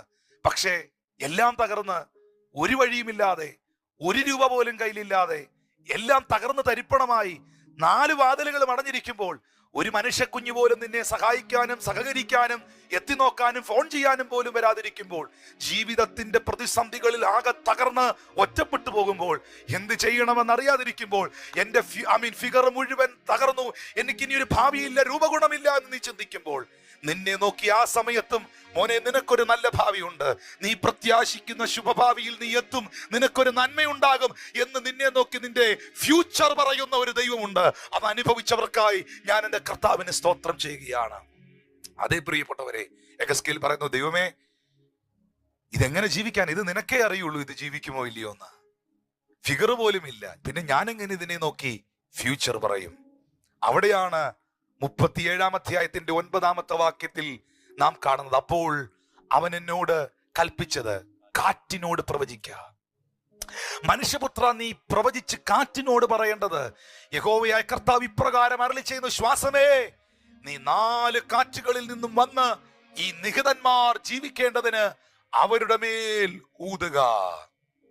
10 വാക്യത്തിൽ നാം കാണുന്നു, ആ സമയത്ത് അവൻ കൽപ്പിച്ചപ്പോൾ, പ്രവചിച്ചപ്പോൾ ശ്വാസം അവരിൽ വന്നു, അവർ ജീവിച്ചു, ഏറ്റവും വലിയ സൈന്യമായി നിവർന്നു നിന്നു. പ്രിയപ്പെട്ടവരെ, നിങ്ങൾക്ക് എത്ര പേർക്ക് ഇത് വിശ്വസിക്കുവാൻ കഴിയുന്നു? എഗസ്കേൽ എന്ന പ്രവാചകൻ വാ തുറന്നപ്പോൾ, മിണ്ടാതിരിക്കരുത് കേട്ടോ. എപ്പോഴും ഓർക്കുക, ദൈവികമായ സൃഷ്ടിപ്പുകളെല്ലാം ഒരു ശബ്ദത്തിന്റെ മുൻപിലാണ്. വെളിച്ചമുണ്ടാകട്ടെ എന്ന ശബ്ദത്തിന്റെ മുൻപിലാണ് സൂര്യൻ ഉണ്ടായത്, വെളിച്ചമുണ്ടായത്. ഈ ഭൂമിയിലുള്ള സകലതും, സകല ജീവജാലങ്ങളും, സകല കാര്യങ്ങളും ദൈവം സൃഷ്ടിച്ചത് തന്റെ വാക്കുകളാലാണ്. മനുഷ്യനെ മാത്രമേ തന്റെ കരത്താൽ നിർമ്മിച്ചുള്ളൂ. പക്ഷേ ആ മനുഷ്യൻ മനുഷ്യനാകുവാൻ, ആത്മാവ് അവനിൽ വരുവാൻ യഹോവയായ ദൈവം അവനിലേക്ക് തന്റെ ജീവശ്വാസം ഊതിക്കയറ്റി. Hallelujah, hallelujah. അതാ ചിലര് പറയുന്നേ, മരിച്ചു കഴിയുമ്പോൾ എന്തു പോയെന്ന് പറയും? ശ്വാസം പോയി. ചില ആൾക്കാർ പറയുന്നത് കേട്ടിട്ടുണ്ട്, കാറ്റ് പോയി. ആ കാറ്റ് എന്താണ്? ദൈവം ഊതിക്കയറ്റിയ കാറ്റാണ്. ആ കാറ്റിലാണ് അവൻ ജീവിച്ചത്, അവൻ ദേഹിയായി നിവർന്നു നിന്നത്.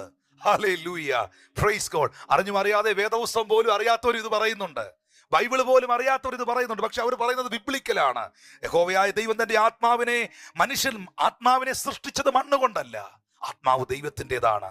അതുകൊണ്ടാണ് മർക്കോസ് 8:36 സ്വർഗത്തിലെ ദൈവം പറഞ്ഞത്, ഒരു മനുഷ്യൻ സർവ്വലോകവും നേടുകയും തന്റെ ആത്മാവിനെ നഷ്ടമാക്കുകയും ചെയ്താൽ അവന് എന്ത് പ്രയോജനം? നിന്റെ ആത്മാവ് നരകത്തിൽ നിന്റെ കണ്ണ് കാരണം പോകുന്നതിനേക്കാൾ നല്ലത് ആ കണ്ണില്ലാത്തതാണ്. നിന്റെ കൈകളുടെ പ്രവൃത്തി ദോഷമുള്ളതാകിയാൽ നിന്റെ ആത്മാവ് നരകത്തിൽ പോകുന്നതിനേക്കാൾ നിനക്ക് നല്ലത് ആ കൈകളില്ലാത്തതാണ്. കാരണം നിന്റെ ശരീരത്തെക്കായാലും നിന്റെ ഉടുപ്പിനെക്കായാലും നിന്റെ ബാഹ്യരൂപത്തെക്കായാലും പ്രധാനപ്പെട്ടത് നിന്റെ അകത്തുള്ള ആത്മാവാണ് എന്ന സത്യം യേശു കർത്താവ് നമ്മെ പഠിപ്പിച്ചു. പ്രിയപ്പെട്ടവരെ, ആ കാറ്റ് നിഹിതന്മാരുടെ മേൽ വന്നു. യെഹെസ്കേൽ വാ തുറന്നപ്പോൾ മക്കളെ നോക്കി അനുഗ്രഹത്തിന്റെ വാക്കുകൾ പറയുക, ദേശത്തെ നോക്കി വിടുതലിന്റെ വാക്കുകൾ പറയുക, സഭയെ നോക്കി നല്ല വാക്കുകൾ പറയുക, അവിശ്വാസം പറയുന്നത് അവസാനിപ്പിക്കുക. നിങ്ങൾ പറയുന്നത് സൃഷ്ടിക്കപ്പെടും. എഴുതി വെച്ചോ, നിങ്ങൾ പറയുന്നത് സൃഷ്ടിക്കപ്പെടും. നിങ്ങൾ പറയുന്നത് ഉണ്ടായി വരും. തിന്മ പറഞ്ഞാൽ തിന്മയുണ്ടായി വരും, നന്മ പറഞ്ഞാൽ നന്മയുണ്ടായി വരും. യേശു കർത്താവ് പറയുന്നു മർക്കോസ് 11, 22, 23, 24, നിങ്ങൾ ഈ മലയോട് ചാടി കടലിലേക്ക് പോക എന്ന് പറഞ്ഞാൽ നീ പറഞ്ഞതുപോലെ സംഭവിക്കും. നീ പറഞ്ഞതുപോലെ സംഭവിക്കും. എന്താണോ നീ പറയുന്നത് അത് നീ അനുഭവിക്കും. ഹല്ലേലൂയ. ശബ്ദമുയർത്തി കർത്താവിന് നന്ദി പറയാം. ആ കാറ്റ് നിഹിതന്മാരുടെ മേൽ വന്നു, അതൊരു സൈന്യമായി എഴുന്നേറ്റു നിന്നു. എന്തായിരുന്നു ആ വിൻഡിന്റെ പ്രത്യേകത? നമ്മൾ ആദ്യത്തെ വിൻഡ് മോശയുടെ കാലത്ത് ദൈവം അടുപ്പിച്ച കാറ്റ്, that wind is the wind of deliverance. അതൊരു വിടുതലിന്റെ കാറ്റായിരുന്നു, വഴി തുറക്കുന്ന കാറ്റായിരുന്നു, മറുകര എത്തിക്കുന്ന കാറ്റായിരുന്നു. ഇവിടെ നമ്മൾ കണ്ട കാറ്റെന്നറിയാമോ? that wind is the wind of restoration. ഒരു പുനർസ്ഥാപനത്തിന്റെ കാറ്റിനെ ദൈവം അടുപ്പിച്ചു. അവിടെ ഇവിടെയായി ചിതറിക്കിടന്ന, അങ്ങുമിങ്ങും ചിതറിക്കിടന്ന അസ്ഥികളെല്ലാം ഒന്നായി ചേർന്ന് വന്ന് രൂപമുള്ളതായി, സൗന്ദര്യമുള്ളതായി, ത്വക്കും മാംസവും ഞരമ്പുമുള്ളതായി ഒരു സൈന്യമായി അത് എഴുന്നേറ്റ് നിന്നു. കർത്താവിനോട് എത്ര പേർ പ്രാർത്ഥിക്കും? യഹോവയായ ദൈവമേ, ബന്ധങ്ങൾ ചിതറിക്കിടക്കുന്നു, എന്റെ ജീവിതത്തിലെല്ലാം ചിതറിക്കിടക്കുന്നു. ഒരു റെസ്റ്റോറേഷൻ ഉണ്ടാകണം. ഐക്യതയില്ല സഭകളിൽ. ഉണർവിന്റെ ഏറ്റവും പ്രധാനപ്പെട്ട ഫാക്ടർ, കീ എന്ന് പറയുന്നത് യൂണിറ്റിയാണ്. കർത്താവേ, യൂണിറ്റി തരണമേ, ആത്മാവിലും ചിന്തയിലും ശരീരത്തിലും. ഹല്ലേലൂയ. അടുത്ത ദിവസങ്ങളിൽ റിവൈവലിനെ കുറിച്ചുള്ള ക്ലാസ്സുകൾ, പഠനങ്ങൾ നമുക്കുണ്ടാകും. പക്ഷെ ഇവിടെ നിങ്ങൾ ശ്രദ്ധിക്കണം, ഈ അസ്ഥികൾ എങ്ങനെയാണ് റെസ്റ്റോർ ചെയ്യപ്പെട്ടത്, പുനർസ്ഥാപിക്കപ്പെട്ടത്? ആ കാറ്റ് ആ താഴ്വരയിൽ വന്നപ്പോഴല്ലേ, അതിന്റെ മേൽ വീശിയപ്പോഴല്ലേ. യെഹെസ്കേൽ എന്ന പ്രവാചകൻ ഒറ്റയ്ക്കാണ് അവിടെ വന്നത്. ഒരു മനുഷ്യ കുഞ്ഞിനെയും അവന് കാണാനില്ല ജീവനോടെ. അതിന്റെ നടുവിലൂടെ അവൻ ചുറ്റി ചുറ്റി നടന്നു. അവൻ ഒത്തിരി ചുറ്റി. ഒരു ദൈവത്തിന്റെ ദാസൻ ഏതെങ്കിലും വിഷയങ്ങളിൽ ചുറ്റുന്നെങ്കിൽ, ഒരു ദൈവ പൈതൽ ഏതെങ്കിലും വിഷയങ്ങളിൽ വട്ടം കറങ്ങുന്നെങ്കിൽ, അത് അവനെ വട്ടം കറക്കി തിരിച്ചുവിടാനല്ല, അതിനകത്തുനിന്ന് ഒരു സൈന്യത്തെ എഴുന്നേൽപ്പിക്കുവാനാണ്, അതിനകത്തുനിന്ന് ദൈവത്തിന് ചില പദ്ധതികൾ നിവർത്തിക്കുവാനാണ് എന്ന് വിശ്വസിക്കുന്നവർക്കായി ഞാൻ ദൈവത്തിന് നന്ദി പറയുന്നു. പ്രിയപ്പെട്ടവരെ, ആ വിൻഡ് ഓഫ് റെസ്റ്റോറേഷൻ ആസ്തികളെ റെസ്റ്റോർ ചെയ്തു, പുനർസ്ഥാപിച്ചു. അസ്ഥി മനുഷ്യനായി, സൈന്യമായി എഴുന്നേറ്റ് നിവർന്നു നിന്നു. ഒറ്റയ്ക്കാണ് യെഹെസ്കേൽ ആ താഴ്വരയിലേക്ക് വന്നത്. പക്ഷേ ആത്മാവിനോടുകൂടെ സഹകരിച്ചപ്പോൾ, ഇത് ഈ തലമുറയോടും പരിശുദ്ധാത്മാവിനെ തുച്ഛീകരിക്കുന്ന സമൂഹത്തോടുമുള്ള ഒരു സന്ദേശമാണ്. പരിശുദ്ധാത്മാവിനോട് യെഹെസ്കേൽ സഹകരിച്ചപ്പോൾ, യഹോവയുടെ ആത്മാവ് നിയോഗിച്ച സ്ഥലത്തേക്ക് ആ നിയോഗത്തെ ഏറ്റെടുത്തപ്പോൾ, ദൈവം പറഞ്ഞത് അതുപോലെ വാ തുറന്ന് പറഞ്ഞപ്പോൾ, എന്റെ ഭാഷയിൽ പറഞ്ഞാൽ ദൈവത്തിന്റെ ആത്മാവിനോട് താൻ സഹകരിച്ചപ്പോൾ, താൻ ഒറ്റയ്ക്കാണ് വന്നതെങ്കിലും തിരിച്ചു പോകുന്നത് ഒരു സൈന്യവുമായിട്ടാണ്. ഹല്ലേലൂയ. അവസ്ഥകൾ മാറണമോ, റെസ്റ്റോറേഷൻ നടക്കണമോ, രൂപാന്തരം ഉണ്ടാകണമോ, ഇവിടെ നമ്മൾക്ക് കാണാൻ കഴിയുന്നത് ഭയങ്കരമായ പച്ചവെള്ളം വീഞ്ഞായതിനേക്കാൾ ശക്തമേറിയ ഒരു ട്രാൻസ്ഫോർമേഷൻ ആണ്. എവിടെയാണ് ട്രാൻസ്ഫോർമേഷൻ നടക്കുന്നത്? വലിയ പന്തലുകൾ കെട്ടി കൺവെൻഷൻ നടത്തുന്നത് മനുഷ്യന്റെ ട്രാൻസ്ഫോർമേഷന് വേണ്ടിയിട്ടാണ്, രൂപാന്തരത്തിന് വേണ്ടിയിട്ടാണ്. വാസ്തവത്തിൽ പല സ്ഥലങ്ങളിലും പ്രസംഗിക്കുന്നത്, ഇന്നും ഞാൻ പ്രസംഗിച്ചുകൊണ്ടിരിക്കുന്നത് ആർക്കെങ്കിലുമൊക്കെ അവരുടെ ജീവിതത്തിൽ രൂപാന്തരം ഉണ്ടാകണമെന്ന് ആഗ്രഹിച്ചുകൊണ്ടാണ്. പക്ഷേ പ്രിയപ്പെട്ടവരെ, മനുഷ്യന്റെ സാധാരണ നിലയിൽ ഒരു വാക്കുകൊണ്ടോ, പ്രസംഗങ്ങളുടെ വാക്ചാതുര്യത കൊണ്ടോ, അക്ഷരങ്ങളുടെ എണ്ണം കൊണ്ടോ, എഴുതി വെച്ച പോയിന്റുകൾ കൊണ്ടോ ഒന്നും മനുഷ്യനിൽ ട്രാൻസ്ഫോർമേഷൻ ഉണ്ടാകത്തില്ല. ഈ വർഷം ഒരു കൺവെൻഷൻ നടത്തണം, 83ാമത്തെ കൺവെൻഷൻ നടത്തണം, 74ാമത്തെ മീറ്റിംഗ് നടത്തണം, നല്ല കാര്യം. പക്ഷേ ആ കൺവെൻഷൻ നടത്തുന്നവരുടെ അകത്തൊരു പ്രാർത്ഥനയുണ്ട്. അവർ സഭയായി പ്രാർത്ഥിക്കുന്ന ഒരു പ്രാർത്ഥനയുണ്ട്. കർത്താവേ, പാപികൾ മാനസാന്തരപ്പെടണം, രോഗികൾ സൗഖ്യമാകണം, അനേകരുടെ ജീവിതത്തിൽ രൂപാന്തരം ഉണ്ടാകണം. പക്ഷേ ആ കൺവെൻഷൻ നടത്തുന്നവരുടെ ശ്രദ്ധയ്ക്ക്, അതിനുവേണ്ടി ചുവടുവെക്കുന്നവരുടെ ശ്രദ്ധയ്ക്ക്, മക്കളെ, സഹോദരനെ, മാതാവേ, പിതാവേ, പ്രിയപ്പെട്ട ദൈവപുരുഷനെ, മനുഷ്യനിൽ രൂപാന്തരം കൊണ്ടുവരുന്നത് നമ്മുടെ പ്രസംഗങ്ങളുടെ വാക്ചാതുര്യതയല്ല, പോയിന്റുകളല്ല, തിയോളജികളല്ല. മനുഷ്യനിൽ രൂപാന്തരം കൊണ്ടുവരുന്നത് ദൈവത്തിന്റെ പരിശുദ്ധാത്മാവാണ്. എവിടെയൊക്കെ ട്രാൻസ്ഫോർമേഷൻ സംഭവിച്ചിട്ടുണ്ടോ, എവിടെയൊക്കെ ഉണർവുകൾ ഉണ്ടായിട്ടുണ്ടോ, എവിടെയൊക്കെ വ്യക്തികളിൽ രൂപാന്തരങ്ങൾ സംഭവിച്ചിട്ടുണ്ടോ, അതിന്റെ എല്ലാം പിറകിൽ ചലിച്ചത് ദൈവത്തിന്റെ പരിശുദ്ധാത്മാവാണ്. ആ പരിശുദ്ധാത്മാവിനെയും പരിശുദ്ധാത്മ പ്രവർത്തികളെ റെസ്ട്രിക്റ്റ് ചെയ്തുകൊണ്ട്, അതിന് തടസ്സം വരുത്തിക്കൊണ്ട്, വിഘ്നം വരുത്തിക്കൊണ്ട്, അതിനെ ദുഷിച്ചുകൊണ്ട്, പരിശുദ്ധാത്മാവിനെയും പരിശുദ്ധാത്മ പ്രവർത്തിയെയും ദൈവിക കൃപാവരങ്ങളെയും പുച്ഛിച്ചും വിമർശിച്ചും ഒരു ഉണർവുണ്ടാക്കാമെന്ന് ആരും വിചാരിക്കേണ്ട. റിവൈവലിസ്റ്റ് എന്ന് പറയുന്നത് ആരാണ്? ചില ആൾക്കാർ പറയാറുണ്ട്, that person is a revivalist. No, that person is not a revivalist. There is only one revivalist. His name is Holy Spirit. Hallelujah. ഒരു മനുഷ്യനുമല്ല ഉണർവിനെ ഉണ്ടാക്കുന്നത്. ആരുടെയെങ്കിലും ജീവിതത്തിൽ വ്യക്തിപരമായി കാട്ടിക്കൂട്ടുന്ന കോപ്രായങ്ങളല്ല ഉണർവ്. ഉണർവിനെ അയക്കുന്നത് പരിശുദ്ധാത്മാവാണ്.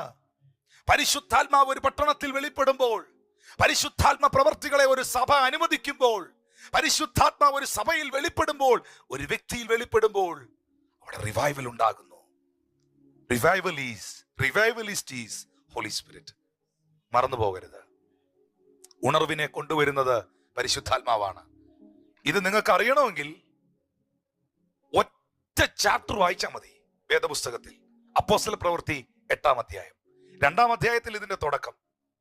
അപ്പോസ്തല പ്രവൃത്തി 8-ാം അധ്യായം അടുത്ത ദിവസങ്ങളിൽ ഞാൻ റിവൈവലിനെ കുറിച്ച് ക്ലാസ് എടുക്കാൻ ആഗ്രഹിക്കുന്നു. ആ 8-ാം അധ്യായം നിങ്ങൾ മാത്രം വായിച്ചു നോക്കിയാൽ മതി, കൃത്യമായിട്ട് മനസ്സിലാകും റിവൈവൽ എന്താന്ന്. ശമരിയയിൽ നടന്ന ഒരു ഉണർവാണ് അവിടെ എഴുതിയിരിക്കുന്നത്. ആ ഉണർവ് എങ്ങനെ സംഭവിച്ചു എന്ന് നിങ്ങൾ കാണണം. ആ ഉണർവിൽ എന്തൊക്കെ നടന്നെന്ന് നിങ്ങൾക്ക് അവിടെ കാണാം. അതാണ് revival. That is the revival. Praise the Lord. ആ വിൻഡ് ഓഫ് റെസ്റ്റോറേഷൻ, ആ പുനർസ്ഥാപനത്തിന്റെ കാറ്റ് നിങ്ങളുടെ മേൽ, എന്റെ മേൽ, സഭയുടെ മേൽ അടിക്കട്ടെ പ്രിയപ്പെട്ടവരെ. മൂന്നാമതായി സംഖ്യയുടെ പുസ്തകം 11-ാം അധ്യായം 31-ാമത്തെ വാക്യം, ദ വിൻഡ് ഓഫ് പ്രൊവിഷൻ നിങ്ങൾക്ക് അവിടെ കാണാം. Numbers chapter 11:31. അനന്തരം യഹോവ അയച്ച ഒരു കാറ്റ് ഊതി കടലിൽ നിന്ന് കാടയെ കൊണ്ടുവന്നു. പാളയത്തിന്റെ സമീപത്ത്, ഒന്ന് വായിക്കാമോ? പാളയത്തിന്റെ സമീപത്ത് ഒരു ദിവസത്തെ വഴി ഇങ്ങോട്ടും ഒരു ദിവസത്തെ വഴി അങ്ങോട്ടും, ഇങ്ങനെ പാളയത്തിന്റെ ചുറ്റിലും നിലത്തോട്ട് ഏകദേശം 2 മുഴം അടുത്ത് പറന്നു നിൽക്കുമാറാക്കി. ജനം എഴുന്നേറ്റ് അന്ന് പകൽ മുഴുവനും രാത്രി മുഴുവനും പിറ്റേനാൾ മുഴുവനും കാടയെ പിടിച്ചുകൂട്ടി. നന്നാ കുറച്ചു പിടിച്ചവൻ 10 പറ പിടിച്ചുകൂട്ടി. അവർ അവയെ പാളയത്തിന്റെ ചുറ്റിലും ചിക്കി. That wind is the wind of provision. അതൊരു കരുതലിന്റെ കാറ്റായിരുന്നു. ദൈവം അടുപ്പിച്ച കാറ്റുകളെ കുറിച്ച് ഞാൻ പ്രസംഗിക്കുമ്പോൾ നിങ്ങൾ ആദ്യം കേട്ടത് വിൻഡ് ഓഫ് ഡെലിവറൻസ്, വിടുതലിന്റെ കാറ്റ്. ദ വിൻഡ് ഓഫ് റെസ്റ്റോറേഷൻ, പുനഃസ്ഥാപനത്തിന്റെ കാറ്റ്. Number 3, the wind of provision, കരുതലിന്റെ കാറ്റ്. ഇസ്രായേൽ ജനം, അവർക്ക് ഭക്ഷിക്കുവാൻ ആഹാരമില്ല, അവർക്ക് ബ്രേക്ക്ഫാസ്റ്റ് ഇല്ല. ഈ സമയത്ത് ദൈവം എന്താ ചെയ്തേ? ദൈവം ചെയ്തത് എവിടുന്നോ കുറെ ഇലകൾ കൊണ്ടുവന്ന് കൊടുക്കുകയല്ല, എവിടുന്നോ കുറെ ധാന്യങ്ങൾ ചാക്കിനകത്താക്കി കയറ്റുമതി ചെയ്യുകയല്ല. ഒരു കരുതൽ വെളിപ്പെടുവാൻ ഒരു കാറ്റടിപ്പിക്കുകയാണ്. ആ കാറ്റ് കടലിലടിച്ചു, ലിവ്യധാനെ തകർത്തു, കാടപ്പക്ഷികളെ സൃഷ്ടിച്ചു. ദൈവത്തിന്റെ സ്വഭാവം എന്ന് പറയുന്നത് ഇല്ലാത്തതിനെ ഉള്ളതുപോലെ വിളിച്ചു വരുത്തുകയാണ്. ഒരു പ്രത്യേക സാധനം അവിടെ ഇരിക്കുന്നു. ആ സാധനത്തെ നമുക്ക് നൽകുവാൻ പദ്ധതി ഉണ്ടെങ്കിൽ അത് നമ്മളിലേക്ക് നൽകുന്നവൻ മാത്രമല്ല ദൈവം. അതുകൊണ്ടാണ് അപ്പോസ്തലൻ പറഞ്ഞത്, വിശ്വാസം എന്നതും ആശിക്കുന്നതിന്റെ ഉറപ്പും കാണാത്ത കാര്യങ്ങളുടെ നിശ്ചയമാണ്. നിങ്ങളത് കണ്ടിട്ടില്ല, നിങ്ങൾക്കത് കിട്ടിയിട്ടില്ല, ഇതുവരെ നിങ്ങളത് അനുഭവിച്ചിട്ടില്ല. പക്ഷേ നിങ്ങളത് ആഗ്രഹിക്കുന്നെങ്കിൽ ആ കാണാത്ത കാര്യങ്ങളെ നിങ്ങൾക്ക് നൽകിത്തരുന്നതാണ് നിങ്ങളുടെ വിശ്വാസം. ഇന്നുവരെ കാടയെ ആരും കണ്ടിട്ടില്ല, മന്ന എന്ന് പറയുന്ന ഒരു ഫുഡ് ജീവിതത്തിൽ കഴിച്ചിട്ടില്ല. കണ്ടോ, സൃഷ്ടാവായവൻ, എലോഹീമായവൻ, സൃഷ്ടിപ്പിന്റെ ദൈവം ഇവിടെയും ഒരു സൃഷ്ടിപ്പ് നടത്തുകയാണ്. ഇവിടെയെല്ലാം ദൈവം അതിനായിട്ട് കൊണ്ടുവരുന്നത് തന്റെ ശ്വാസമാണ്, തന്റെ കാറ്റാണ്. ആ കാറ്റിനെ കടലിന്റെ മേളിൽ അടുപ്പിച്ചു. കാടപ്പക്ഷികൾ പറന്ന് പാളയത്തിൽ വന്നു. കർത്തൃദാസൻ വായിച്ചതുപോലെ കൈ എത്തി പിടിക്കാവുന്ന ദൂരത്ത്, അങ്ങകലെയല്ല, എത്തിച്ചാടണ്ട, പുറകെ പോകണ്ട, നിന്റെ കയ്യിൽ വന്നു ചേരുകയാണ്, നിന്റെ കരങ്ങളിൽ എത്തിച്ചു തരികയാണ്. അതിന്റെ പിന്നാലെ നീ ഓടുകയല്ല, നീ ഇരിക്കുന്ന സ്ഥലത്ത്, നീ ഇരിക്കുന്നിടത്ത് നിന്റെ അരികിലേക്ക് കൊണ്ടുതരുന്നതാണ് ദൈവത്തിന്റെ കരുതൽ എന്ന് പറയുന്നത്. ഹല്ലേലൂയ. ഈ ലോക്ക്ഡൗൺ കാലഘട്ടത്തിൽ, പ്രത്യേകിച്ച് ഈ വിശേഷാൽ ഈ ഒരു സാഹചര്യത്തിൽ, ഞാനും നിങ്ങളും ഈ ദൈവികമായ കരുതലിനെ എത്ര ആഴമായി അനുഭവിക്കുന്നു. അതനുഭവിക്കുന്ന ഏതെങ്കിലും മക്കൾ ഇതിനകത്ത് എന്നെ കാണുന്നെങ്കിൽ, എൻ്റെ സഹോദരങ്ങൾ കാണുന്നെങ്കിൽ, അവർ കൈയൊന്ന് ഉയർത്തിപ്പിടിച്ച് ദൈവത്തിന് നന്ദി പറയും. അപ്പാ, എത്ര സത്യമാണ്. ഹല്ലേലൂയ. എനിക്ക് പോകുവാൻ കഴിയാത്ത സാഹചര്യം, പല വാതിലുകൾ എൻ്റെ മുമ്പിൽ അടഞ്ഞിരിക്കുമ്പോൾ, പലതിനും എനിക്ക് റെസ്ട്രിക്ഷൻസ് ഉള്ളപ്പോൾ, അത്ഭുതകരമായി, അതിശയകരമായി പല നിലകളിലും നിലവാരങ്ങളിലും കരുതുകയാണ്. എന്റെ ഭവനത്തിലേക്ക് കരുതലുകൾ കടന്നു വരികയാണ്. ഹല്ലേലൂയ. അതെ, ഇസ്രായേൽ ജനം, തന്റെ ജനം പാളയമിറങ്ങിയിരുന്ന ഭവനത്തിൽ, അവരുടെ കൂടാരങ്ങളിൽ യഹോവയാകുന്ന ദൈവം അവർക്ക് വേണ്ടതിനെ എത്തിച്ചു കൊടുത്തു. പക്ഷെ അതിന്റെ പിറകിൽ എന്തുണ്ടായിരുന്നു? പറയൂ സഹോദരങ്ങളെ, അതിന്റെ പിറകിലും ഒരു കാറ്റുണ്ടായിരുന്നു. ആ കാറ്റാണ് അവർക്കായി ആ കരുതലിനെ എത്തിച്ചത്. ഏറ്റവും ഒടുവിലായി, സമയക്കുറവുകൾ കൊണ്ട് ഒത്തിരി കാര്യങ്ങൾ ആ വിഷയത്തോട് ഉള്ള ബന്ധത്തിലുണ്ട്. നമ്മൾ ഇന്ന് വായിച്ച കാര്യം, ദ വിൻഡ് ഓഫ് പർപ്പസ്, പദ്ധതിയുടെ കാറ്റ്. ആ പദ്ധതിയുടെ കാറ്റാണ് അപ്പോസ്തല പ്രവൃത്തി 2-ാം അധ്യായത്തിൽ നമ്മൾ വായിച്ചത്. ഇതുപോലെ ഒന്ന് രണ്ട് സംഭവങ്ങൾ ഇനിയുണ്ട് വായിപ്പിക്കാൻ കേട്ടോ. പഴയ നിയമത്തിൽ ഈ യോനായുടെ കാലത്ത്, കർത്തദാസനൊന്ന് കഴിയുമെങ്കിൽ പെട്ടെന്ന് വായിച്ചു പോകാം, എക്സ്പ്ലെയിൻ ചെയ്യാൻ നിൽക്കുന്നില്ല. യോനായുടെ പുസ്തകം 1-ാം അധ്യായം അതിന്റെ 4-ാം വാക്യത്തിൽ നമുക്ക് അവിടെ ഒരു കാറ്റിനെ കാണാൻ കഴിയുന്നുണ്ട് കേട്ടോ. യോന എന്ന് പറയുന്ന മനുഷ്യൻ നിനവെ എന്ന് പറയുന്ന സ്ഥലത്തിലേക്ക് ശുശ്രൂഷയ്ക്കായി പോകണ്ട നിയോഗിക്കപ്പെട്ട മനുഷ്യനാണ്. യഹോവയോ സമുദ്രത്തിൽ ഒരു പെരുങ്കാറ്റ് അടുപ്പിച്ചു, കപ്പൽ തകർന്നു പോകുവാൻ തക്കവണ്ണം സമുദ്രത്തിൽ വലിയൊരു കോൾ ഉണ്ടായി. അവിടെ ആ കാറ്റിനെ പറയുന്ന ഗ്രേറ്റ് വിൻഡ് എന്ന, മലയാളത്തിൽ കുറച്ചും കൂടെ നല്ല പദം പെരുങ്കാറ്റ്. നല്ല ശക്തിയുണ്ട് അതിന് കേട്ടോ, പെരുങ്കാറ്റ് എന്നാണ് എഴുതിയിരിക്കുന്നത്. ഈ യോനായെ നിനവയിലെത്തിക്കുവാൻ, അവന്റെ ഡെസ്റ്റിനിയിലേക്ക് കൊണ്ടുവരാൻ. അതെ, നിങ്ങൾക്ക് എല്ലാവർക്കും ദൈവികമായ ഒരു പദ്ധതി നമ്മളിൽ ഉള്ളപ്പോൾ തന്നെ നിങ്ങൾക്ക് എല്ലാവർക്കും ഒരു ഡെസ്റ്റിനി ഉണ്ട്. ആ ഡെസ്റ്റിനിയിൽ, അവന്റെ ലക്ഷ്യസ്ഥാനത്തിലേക്ക്, അവന്റെ ശുശ്രൂഷയിലേക്ക്, അവന്റെ നിലവാരത്തിലേക്ക് അവനെ എത്തിക്കാൻ ഒരു പെരുങ്കാറ്റ് അടുപ്പിച്ചു. പെരുങ്കാറ്റ് അടുപ്പിച്ചിട്ട് കപ്പലങ്ങ് തകർന്നു പോകും തോന്നി. ചെറിയ കാറ്റിലൊന്നും അവർക്കത് തിരിച്ചറിയാൻ പറ്റില്ല. ആ സമയത്താണ് ഇവരാകെ ഭാരപ്പെട്ട് ഇവരൊന്നിച്ച് ചീട്ടിട്ട് പ്രാർത്ഥിച്ചൊക്കെ നോക്കി, ഇത് എന്നാ ഇതിനകത്ത് പ്രശ്നമൊന്ന് മനസ്സിലാക്കിയപ്പം കൃത്യമായിട്ട് വെളിപ്പെട്ട് കിട്ടി. ഇതിനകത്ത് ഒരുത്തൻ ഇരിപ്പുണ്ട്, നിനവയ്ക്ക് പോകേണ്ട ഒരുത്തൻ തർശീശിന് ടിക്കറ്റ് എടുത്ത് കയറിയിട്ടുണ്ട്, അവനെ എടുത്ത് വെള്ളത്തിൽ കളയുക എന്ന ചിന്ത അവർക്കുണ്ടായി. യോനായെ കപ്പലിൽ നിന്ന് അവരെടുത്ത് വെള്ളത്തിലിട്ടത് നമുക്ക് അവിടെയും അറിയാം. ദൈവം ഒരു വലിയ മത്സ്യത്തോട് കൽപ്പിച്ചു, തിമിംഗലം ആ യോനായെ വിഴുങ്ങി. അതിന്റെ ആമാശയത്തിൽ ഓക്സിജൻ ഇല്ലാതെ 3 ദിവസം യോന. ഇതൊക്കെ മനുഷ്യൻ സത്യം പറഞ്ഞാൽ ഇതൊക്കെ ഇന്നത്തെ കാലത്തൊക്കെയാണ് വിളിച്ചു പറയുന്നെങ്കിൽ അവരെയൊക്കെ കളിയാക്കി നശിപ്പിക്കത്തില്ലേ? ഓക്സിജൻ ഇല്ലാതെ, ആഹാരമില്ലാതെ, പ്രാണവായു എടുക്കാൻ പറ്റാതെ ഒരു മീന്റെ ആമാശയത്തിനകത്ത് 3 ദിവസം ഒരു മനുഷ്യൻ ഇരുന്നത്രേ. ഇവരൊക്കെ വെറുതെ പറയുക, പക്ഷെ സംഭവിച്ചില്ലേ? ചരിത്രമല്ലേ ഇത്? യാഥാർത്ഥ്യമല്ലേ ഇത്? വാഗ്ദത്തമുള്ളവനെ ജീവിക്കാൻ, വാഗ്ദത്തമുള്ളവനെ എത്തിക്കേണ്ടടുത്ത് എത്തിക്കാൻ ഓക്സിജൻ പോലും വേണ്ട എന്ന് ദൈവം ഇവിടെ വെളിപ്പെടുത്തിയില്ലേ? സ്തോത്രം. നിനവയിലേക്ക് യോനായെ എത്തിക്കുവാൻ ദൈവം ഒരു പെരുങ്കാറ്റടിപ്പിച്ചു പദ്ധതിയിലെത്തിക്കാൻ. അപ്പോസ്തലപ്രവൃത്തി 27-ാം അധ്യായം വായിക്കുമ്പോൾ പൗലോസിനെയും കൂടുള്ളവരെയും വിധിച്ച് അവരെ റോമിലെ ജയിലിൽ അടയ്ക്കാനായി കൊണ്ടുപോകുന്ന സാഹചര്യത്തിൽ 3 കാറ്റുകൾ അവരുടെ മുമ്പിൽ അടിച്ചു. ഏറ്റവും ഒടുവിൽ അടിച്ച കാറ്റാണ് ഈശാനമൂലൻ. ആ ഈശാനമൂലൻ എന്ന കൊടുങ്കാറ്റ് അടിച്ചപ്പോഴാണ് കപ്പൽ തകർന്നത്. എന്നിട്ട് ഇവരെവിടെത്തി? റോമിലെ ജയിലിൽ പോകേണ്ടവർ മാൾട്ടയിൽ മെലീത്തയിലെത്തി. മെലീത്തായിൽ ഭയങ്കര റിവൈവൽ നടന്നു. എന്നാ സൈസ് റിവൈവൽ ആയിരുന്നത്! കയ്യിൽ അണലി ചുറ്റിയാൽ അതിനെ കൊടഞ്ഞു കളയുന്ന റിവൈവൽ. ഒന്നും വിഷം പോലും ഏൽക്കാത്ത റിവൈവൽ. കൂട്ടമായി ഒരു ഐലൻഡ് കംപ്ലീറ്റ്ലി ക്രിസ്തുവിലായി തീരുന്ന റിവൈവൽ. ആ മാൾട്ടയിൽ റിവൈവൽ ഉണ്ടാകുവാൻ, മെലീത്ത ദ്വീപ് ഉണരപ്പെടുവാൻ ദൈവത്തിന്റെ പദ്ധതിയായിരുന്നു ആ കാറ്റും. അതെ, ദൈവം അടിപ്പിച്ച എല്ലാ കാറ്റുകളുടെയും പിറകിൽ ദൈവത്തിന് ഒരു പദ്ധതി ഉണ്ടായിരുന്നു. ഇതിനെ സ്പിരിച്വൽ സെൻസിൽ എടുക്കുന്നവർക്കായി ദൈവത്തെ സ്തുതിക്കുന്നു. ആത്മീയൻ സകലത്തെ വിവേചിക്കുന്നു, അവനും ആരാലും വിവേചിക്കപ്പെടുന്നില്ല. ആത്മീയരല്ലാത്തവർ, ജഡീകന്മാർ വ്യത്യസ്തമായ നിലകളിൽ ഇതിനെ വിവേചിക്കുമ്പോൾ ആത്മീയനായ ഒരു ദൈവ പൈതൽ ഇതിന്റെ ആത്മീയ അർത്ഥങ്ങളെ ഉൾക്കൊള്ളുന്നവനാണ്. ചേർന്ന് കൈകളെ ഉയർത്തി ദൈവത്തെ സ്തുതിക്കാം. Praise God. പ്രിയപ്പെട്ടവരെ, ഞാൻ ഇന്നത്തെ ഈ സന്ദേശം നിങ്ങളോട് സംസാരിക്കുമ്പോൾ പരിശുദ്ധാത്മാവ് നൽകുന്നതായ അടുത്ത ബോധ്യം, പ്രധാനപ്പെട്ട ഒരു ഭാഗം എന്ന് പറയുന്നത് തീത്തോസിന്റെ ലേഖനത്തിലേക്ക് വരിക. തീത്തോസിന്റെ ലേഖനത്തിൽ 3-ാം അധ്യായത്തിന്റെ 3 മുതൽ 7 വരെയുള്ള ഭാഗങ്ങൾ ഒന്ന് നമുക്ക് ശ്രദ്ധിക്കാം. അത് നിങ്ങളുടെ കയ്യിൽ ബൈബിൾ ഉണ്ടെങ്കിൽ നിങ്ങളും കൂടെ ഒന്ന് വായിച്ചാൽ നന്നായിരിക്കും.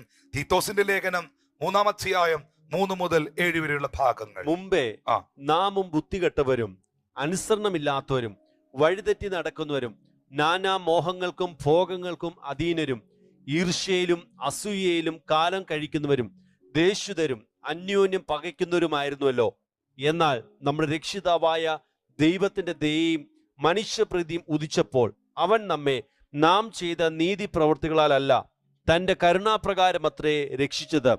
നാം അവന്റെ കൃപയാൽ നീതീകരിക്കപ്പെട്ടിട്ട് പ്രത്യാശ പ്രകാരം നിത്യജീവന്റെ അവകാശികളായി തിരിയേണ്ടതിന് പുനർജനന സ്നാനം കൊണ്ട് നമ്മുടെ രക്ഷിതാവായ യേശുക്രിസ്തു മൂലം നമ്മുടെ മേൽ ധാരാളമായി പകർന്ന പരിശുദ്ധാത്മാവിന്റെ നവീകരണം കൊണ്ടും തന്നെ. ആ ഭാഗം ഒന്നുകൂടെ വായിച്ചേ. ഇപ്പൊ ലാസ്റ്റ് വായിച്ച വാക്യം, നമ്മുടെ രക്ഷിതാവായ യേശുക്രിസ്തു മൂലം നമ്മുടെ മേൽ ധാരാളമായി പകർന്ന പരിശുദ്ധാത്മാവിന്റെ നവീകരണം കൊണ്ടും തന്നെ. നവീകരണം എന്നൊരു വാക്ക് നിങ്ങൾ കാണുന്നുണ്ടോ? നമ്മളെല്ലാരും പ്രാർത്ഥിക്കുന്നു, കർത്താവേ ഒരു വലിയ നവീകരണം ഉണ്ടാകണം. ആരാണ് നമ്മെ നവീകരിക്കുന്നത്? അതാണ് ഞാൻ പ്രാരംഭത്തിൽ പറഞ്ഞത്. നമ്മളിട്ട പന്തലിന്റെ വലിപ്പമല്ല ജനത്തെ നവീകരിക്കുന്നത്. നിങ്ങളുടെ സഭാ ഹാളിൽ കാണുന്ന ഭംഗിയല്ല ജനത്തെ നവീകരിക്കുന്നത്. സ്തോത്രം. നമ്മുടെ വാക്ചാതുര്യമോ നമ്മൾ പഠിച്ച് തലയ്ക്കകത്ത് കയറ്റിയിരിക്കുന്ന കുറെ അറിവുകളോ അല്ല ദേശത്തെ നവീകരിക്കുന്നത്. നവീകരണം എപ്പോഴും ഉണ്ടാകുന്നത് പരിശുദ്ധാത്മാവിലാണ്. നമ്മുടെ രക്ഷിതാവായ യേശുക്രിസ്തു മൂലം നമ്മുടെ മേൽ ധാരാളമായി പകർന്ന, ആ ധാരാളമായി പകർന്ന എന്ന വാക്കും വളരെ ശ്രദ്ധേയമാണ്. പലപ്പോഴും പരിശുദ്ധാത്മാവിനെ നമ്മിലേക്ക് ദൈവം ധാരാളമായി പകരുവാൻ ആഗ്രഹിക്കുന്നുണ്ടോ നിങ്ങൾ? കൊതിക്കുന്നുണ്ടോ നിങ്ങൾ? ദൈവം നിങ്ങൾക്കത് നൽകിത്തരും. അതല്ലേ യേശു പറഞ്ഞത്? ഒരു മകൻ അപ്പം ചോദിച്ചാൽ അവന് കല്ലെടുത്തു കൊടുക്കുമോ? മുട്ട ചോദിച്ചാൽ അവന് പാമ്പിനെ കൊടുക്കുമോ? ദോഷികളായ നിങ്ങളുടെ പിതാക്കന്മാർ, അല്ലേ ലൂക്കോസ് 11, ദോഷികളായ നിങ്ങളുടെ പിതാക്കന്മാർ നിങ്ങൾക്ക് നല്ല ദാനങ്ങളെ തരുവാൻ അറിയുന്നുവെങ്കിൽ സ്വർഗസ്ഥനായ തന്റെ പിതാവിനോട് യാചിക്കുന്നവർക്ക് അവൻ പരിശുദ്ധാത്മാവിനെ എത്ര അധികം നൽകും. ആഗ്രഹിക്കുന്നുവോ? എത്രയധികം നൽകും, ധാരാളമായി. ഇവിടെ തീത്തോസിന്റെ ലേഖനം 3:7 പറയുന്നു, യേശുക്രിസ്തു മൂലം നമ്മുടെ മേൽ എന്ത് ധാരാളമായി പകരുന്നു? പരിശുദ്ധാത്മാവിനെ ധാരാളമായി പകരുന്നു. അത് നിമിത്തം എന്തുണ്ടാകുന്നു?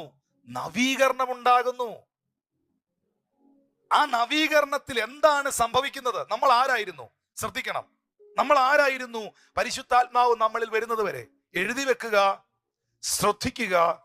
പരിശുദ്ധാത്മാവ് നമ്മളിൽ നിറയുന്നത് വരെ നമ്മൾ ആരായിരുന്നു?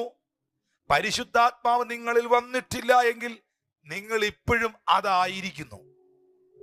എന്ത്? എണ്ണിക്കോ, ബൈബിള് തുറന്ന് കൗണ്ട് ചെയ്തോ.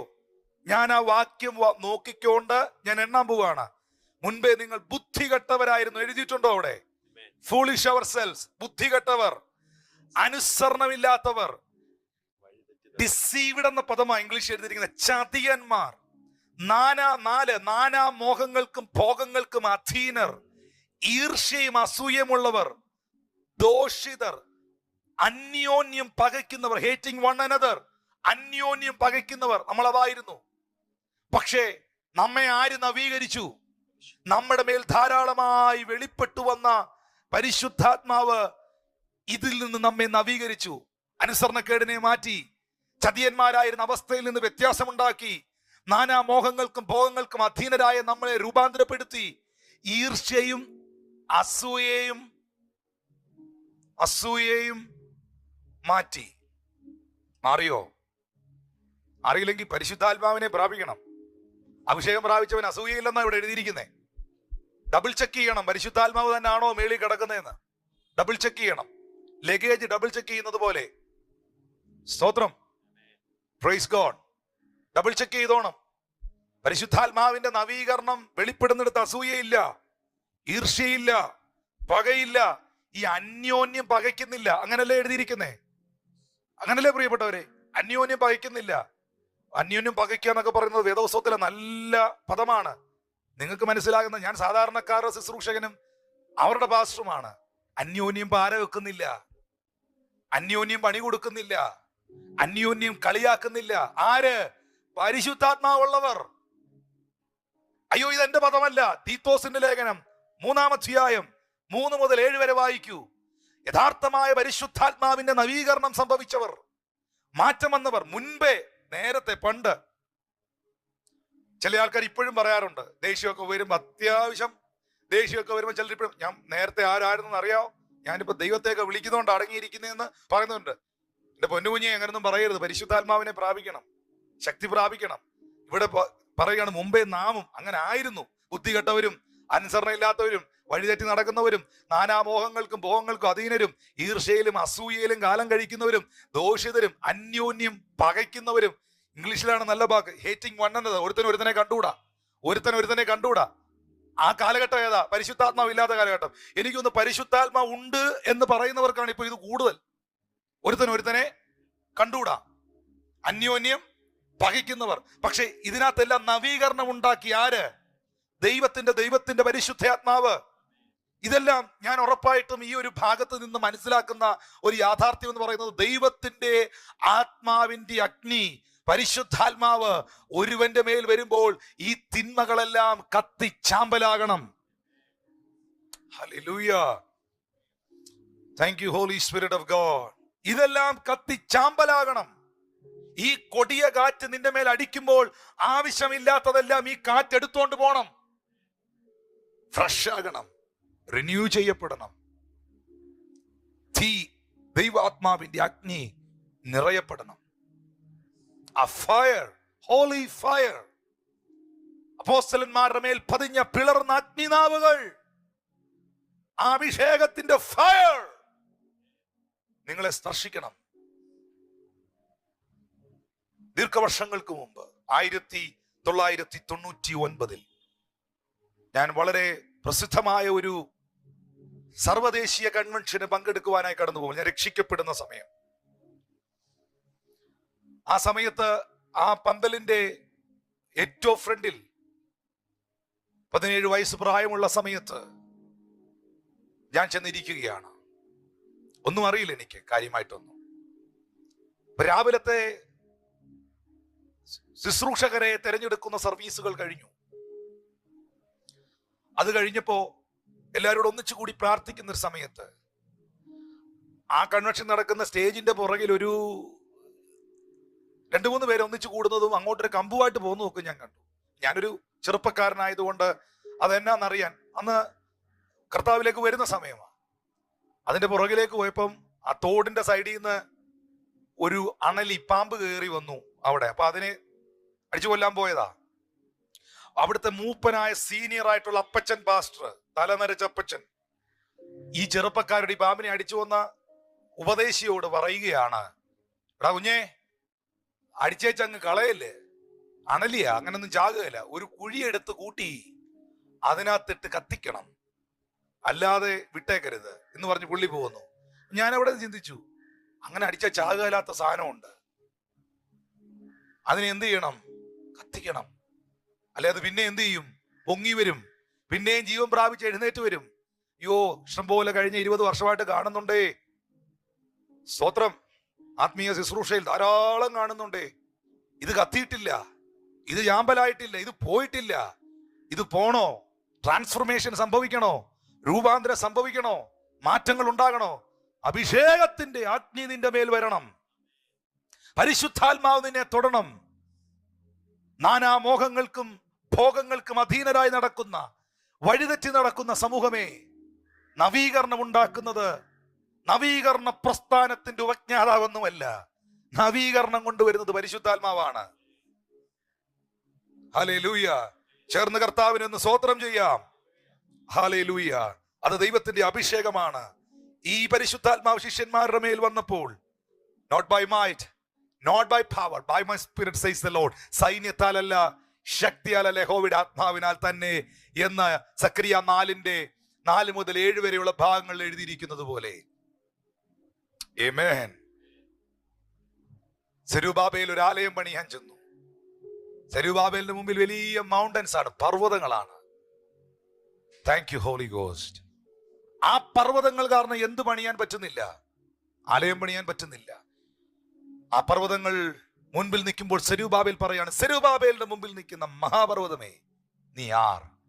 നീ സമഭൂമിയായി തീരും, സൈന്യത്താലല്ല ശക്തിയാലല്ല യഹോവയുടെ ആത്മാവിനാൽ തന്നെ. കൃപ കൃപ എന്ന് ആർത്തു വിളിച്ചുകൊണ്ട് അണിക്കല്ല് കയറ്റും. കർത്തൃദാസനെ, ഇതിനകത്തുനിന്നൊരു സന്ദേശം, ഒരു ദൈവിക ആലോചന ഞാൻ പറയട്ടെ. ഈ സെരുബാബേലിന്റെ മുമ്പിൽ നിൽക്കുന്ന മൗണ്ടൻസ്, എന്താണ് ഈ മൗണ്ടൻസിന്റെ, പർവ്വതത്തിന്റെ പ്രത്യേകത എന്നറിയാമോ? ഞാനിപ്പോൾ ഇവിടെ നിൽക്കുന്നു, എന്റെ മുമ്പിൽ വലിയൊരു പർവ്വതമായിരിക്കും, പക്ഷെ അതിന്റെ പിറകിൽ നല്ല പൂന്തോട്ടമുണ്ട്, നല്ല വെള്ളച്ചാട്ടമുണ്ട്, നല്ല സീനറീസ് ഉണ്ട്. പക്ഷെ എന്റെ മുമ്പിൽ മൗണ്ടൻ ആണെങ്കിൽ എനിക്ക് അതിന്റെ അപ്പുറത്തുള്ളതൊന്നും കാണാൻ പറ്റത്തില്ല. എവിടെയാണോ മൗണ്ടൻ നിൽക്കുന്നത്, അവിടം കൊണ്ട് എന്റെ കാഴ്ചപ്പാട് തീരുകയാണ്. എന്റെ കാഴ്ചപ്പാട്, എന്റെ കാഴ്ച അവിടം കൊണ്ട് തീരുകയാണ്. ഞാൻ ഏറ്റവും ഒടുവിൽ കണ്ടു നിൽക്കുന്നത് ഈ പർവ്വതം, ഈ മൗണ്ടൻസിനെ മാത്രമാണ്. എനിക്ക് അതിന്റെ അപ്പുറത്തുള്ളതൊന്നും പിന്നെ കാണാൻ പറ്റുകയില്ല. കാരണം ഈ പർവ്വതം അതിന് തടസ്സമായി നിൽക്കുകയാണ്. നിന്റെ കാഴ്ചപ്പാടുകളെ നശിപ്പിക്കുന്ന മൗണ്ടൻസിനെ, നിന്റെ ദർശനത്തെ ചുരുക്കിക്കളയുന്ന മൗണ്ടൻസിനെ, നിന്റെ ആത്മീകമായ കാഴ്ചപ്പാടുകളെയും അഭിഷേകത്തെയും ചുരുക്കിക്കളയുന്ന മൗണ്ടൻസിനെ ഇന്ന് പകൽ സൈന്യത്താലല്ല ശക്തിയാലല്ല യഹോവയുടെ ആത്മാവിനാൽ റിമൂവ് ചെയ്യണം, ഇടിച്ചു കളയണം.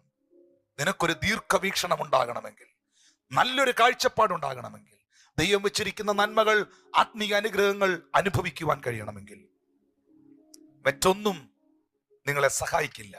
സൈന്യവും ശക്തിയും സഹായിക്കില്ല. സൈന്യത്താലല്ല ശക്തിയാലല്ല. Not by might, not by power, by my spirit says the Lord. Thank you holy spirit of God. ആ പരിശുദ്ധാത്മാവിനാൽ മാത്രമേ സാധ്യമാകത്തുള്ളൂ. ഞാൻ പർപ്പസ് എന്ന വിഷയത്തിലാണ് നിൽക്കുന്നത്. അപ്പോസ്തലന്മാരുടെ മേൽ ഈ പരിശുദ്ധാത്മാവ് വന്നത് ഒരു ദൈവിക പദ്ധതിയുടെ നിവർത്തീകരണത്തിനായിരുന്നു. അവിടെ മുതൽ ഒരു പുതിയ ജീവിതം, അവിടെ മുതൽ സഭയുടെ ആരംഭം. ആദിമ സഭ ആരംഭിച്ചത് കൊടിയ കാറ്റാൽ, ഇടിമുഴക്കത്താൽ, പിളർന്ന അഗ്നിനാവുകളാൽ വെളിപ്പെട്ട ഇരുന്ന സ്ഥലത്തെ കുലുക്കിക്കൊണ്ടാ ആദിമസഭ തുടങ്ങി. ഇന്ന് സഭ ഇരിക്കുന്ന ഒരുത്തെ അനങ്ങുകയല്ല. പലയിടത്തും ഇരുന്ന സ്ഥലത്തെ കുലുക്കിക്കൊണ്ടാണ് ആദിമസഭയുടെ ആരംഭം. Praise God. ഇന്ന് ആരെങ്കിലും സഭ അനങ്ങുകയല്ല, സഭ കുലുങ്ങുകയല്ല, സഭ ഇരിക്കുന്ന ഒരുത്തൻ ഒന്ന് ആരാച്ചാ തിരിഞ്ഞു നോക്കുക, ഇവ എന്നാ ചെയ്യുന്നതെന്ന്. പക്ഷേ നിങ്ങളൊക്കെ ഈ പുസ്തകം വായിക്കുന്നവരാണെങ്കിൽ ദയവായിട്ട് ഈ സംഭവങ്ങളെ ദയവായി മറന്നു കളയരുത്, വിസ്മരിച്ചു കളയരുത്. പ്രിയപ്പെട്ടവരെ, യേശു കർത്താവിന്റെ മേൽ വന്ന ദൈവശക്തി, അഭിഷേകം, ഞാൻ ആ അനോയിന്റിങ് എന്നുള്ള ഭാഗവും കൂടെ ഇന്നൊന്ന് തൊട്ടിട്ട് പ്രാർത്ഥിക്കാൻ പോവുകയാണ്. ഈ സർവീസിന്റെ ഏറ്റവും ഒടുവിൽ ഞാൻ നിങ്ങൾക്കായി പ്രാർത്ഥിക്കും. നിങ്ങൾ ഈ യാഥാർത്ഥ്യങ്ങളെ തിരിച്ചറിയുക. നവീകരണം ഉണ്ടാക്കുന്നത് ആര്? ഉണർവിനെ കൊണ്ടുവരുന്നത് ആര്? ആരാണ് റിവൈവലിസ്റ്റ്? ആരാണ് ഉണർവിനെ അയക്കുന്നത്? ആരെയാണ് നമുക്ക് വേണ്ടത്, ആരോടാണ് നമ്മൾ ഏറ്റവും കൂടുതൽ അസോസിയേറ്റ് ചെയ്യേണ്ടത്. Never forget that. മറന്നു പോകല് പ്രിയപ്പെട്ടവരെ. യേശു കർത്താവ് തന്റെ ശുശ്രൂഷ കാലയളവിൽ അനവധിയായ പ്രവൃത്തികൾ ചെയ്തു. പിതാവായ ദൈവം തന്റെ പുത്രനെയും ഈ ഭൂമിയിൽ അയച്ചത് ഒരു പർപ്പസോടുകൂടെയാണ്. എത്ര പേരത് സമ്മതിക്കും? ഒരു പർപ്പസിലാണ് കർത്താവ് വന്നത്, ഒരു പദ്ധതി പ്രകാരമാണ്. ആ പദ്ധതി വ്യക്തമാകുന്നത് യോഹന്നാൻ 3:16 തന്റെ ഏകജാതനായ പുത്രനിൽ വിശ്വസിക്കുന്ന ഏവനും നശിച്ചു പോകാതെ നിത്യജീവൻ പ്രാപിക്കേണ്ടതിന് അവനെ നൽകുവാൻ തക്കവണ്ണം പിതാവായ ദൈവം ഈ ലോകത്തെ സ്നേഹിച്ചു. അത് ദൈവത്തിന്റെ പദ്ധതിയായിരുന്നു. ആ പദ്ധതിയുടെ പൂർത്തീകരണത്തിനായി പുത്രനെ ഈ ഭൂമിയിൽ അയച്ചു. അപ്പോസ്തല പ്രവൃത്തികൾ 10:38 ശ്രദ്ധിക്കാം. ദൈവദാസൻ വായിക്കുന്നത്, നസ്രയനായ യേശുവിനെ ദൈവം പരിശുദ്ധാത്മാവിനാലും ശക്തിയാലും അഭിഷേകം ചെയ്തതും ദൈവം അവനോടുകൂടെ ഇരുന്നതുകൊണ്ട് അവൻ നന്മ ചെയ്തും പിശാച് ബാധിച്ചവരൊക്കെയും സൗഖ്യമാക്കിയും കൊണ്ട് സഞ്ചരിച്ചതുമായ വിവരം തന്നെ നിങ്ങൾ അറിയുന്നുവല്ലോ. നസ്രയനായ യേശുവിനെ ദൈവം പരിശുദ്ധാത്മാവിനാലും ശക്തിയാലും അഭിഷേകം ചെയ്തു. ഹല്ലേലൂയ. ദൈവം അവനോട് കൂടെ ഇരുന്നത് കൊണ്ട് അവൻ നന്മ ചെയ്തു. പിശാച് ബാധിച്ചവരെ ഒക്കെയും സൗഖ്യമാക്കി. അനവധി പ്രദേശങ്ങളിൽ സഞ്ചരിച്ചു. നിങ്ങൾക്കറിയാമോ, യേശു കർത്താവ് അന്നത്തെ കാലഘട്ടത്തിൽ അനവധി സ്ഥലങ്ങളിൽ 100 മൈലിൽ കൂടുതൽ യേശു സഞ്ചരിച്ചിട്ടില്ല.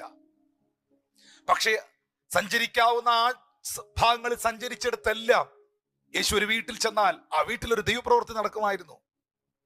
യേശു കർത്താവിനെ തൊട്ടവർക്കും യേശു തൊട്ടവർക്കും സൗഖ്യം ലഭിക്കുമായിരുന്നു. നന്മ ഒരുപാട് ചെയ്തു. സ്തോത്രം. അതുകൊണ്ട് യേശു കർത്താവിന്റെ കൂടെ വലിയ ഒരു കൂട്ടം ജനമുണ്ടായിരുന്നു. വാസ്തവത്തിൽ സ്വന്തം വിഭാഗമായ ജൂയിഷ് കമ്മ്യൂണിറ്റി, യഹൂദന്മാർക്ക് യേശു കർത്താവിനോടുള്ള ദേഷ്യത്തിന്റെ, പകയുടെ, വൈരാഗ്യത്തിന്റെ ഏറ്റവും പ്രധാനമായ ഒരു റീസൺ അതായിരുന്നു. എന്തായിരുന്നു റീസൺ? ആ റീസൺ എന്ന് പറയുന്നത് വലിയ കൂട്ടം പുരുഷാരം യേശുവിനെ അനുഗമിച്ചിരുന്നു. സ്തോത്രം. അവർ പറഞ്ഞു, പുരുഷാരം മുഴുവൻ അവന്റെ പിന്നാലെ ആയിരിക്കുന്നു. ജനത്തെ ഭയപ്പെട്ട് അവർ മിണ്ടാതിരുന്നു എന്ന് 2 ഭാഗങ്ങളിൽ എഴുതിയിട്ടുണ്ട്. യേശുവിനെ ഒന്ന് കയ്യേറ്റം ചെയ്യണമെന്നും കല്ലെടുത്ത് എറിയണമെന്നും ഉപദ്രവിക്കണമെന്നും ഒക്കെ ഇവർക്ക് ആഗ്രഹം ഉണ്ടായിരുന്നു. പക്ഷെ ജനത്തെ ഭയപ്പെട്ട് അവർ ഒഴിഞ്ഞു പോയത് 2 ഭാഗങ്ങളിൽ എഴുതിയിട്ടുണ്ട്. അത്രയും ക്രൗഡ് യേശു കർത്താവിന്റെ കൂടെ ഉണ്ടായിരുന്നു. ജനം, പ്രൈസ് ഗോഡ്, ജനം വരണോന്നേ, ജനം ഒന്നിച്ചു കൂടണോന്നേ. കർത്താവിലേക്ക് ആത്മാക്കൾ വരണം പ്രിയപ്പെട്ടവരെ. നിങ്ങൾ അതിനെ ഒന്നും വെറുതെ നിങ്ങളുടെ മനോഭാവം കൊണ്ടും അല്ലെങ്കിൽ അല്പമായ അസൂയ കൊണ്ടൊന്നും അതിനെ വെറുതെ കളിയാക്കരുതേ പ്ലീസ്. കാരണം ആദിമ സഭയെ നിങ്ങളൊന്ന് പഠിച്ചാൽ ആദ്യത്തെ കൂട്ടം 120 പേരായിരുന്നു. 120 പേർ.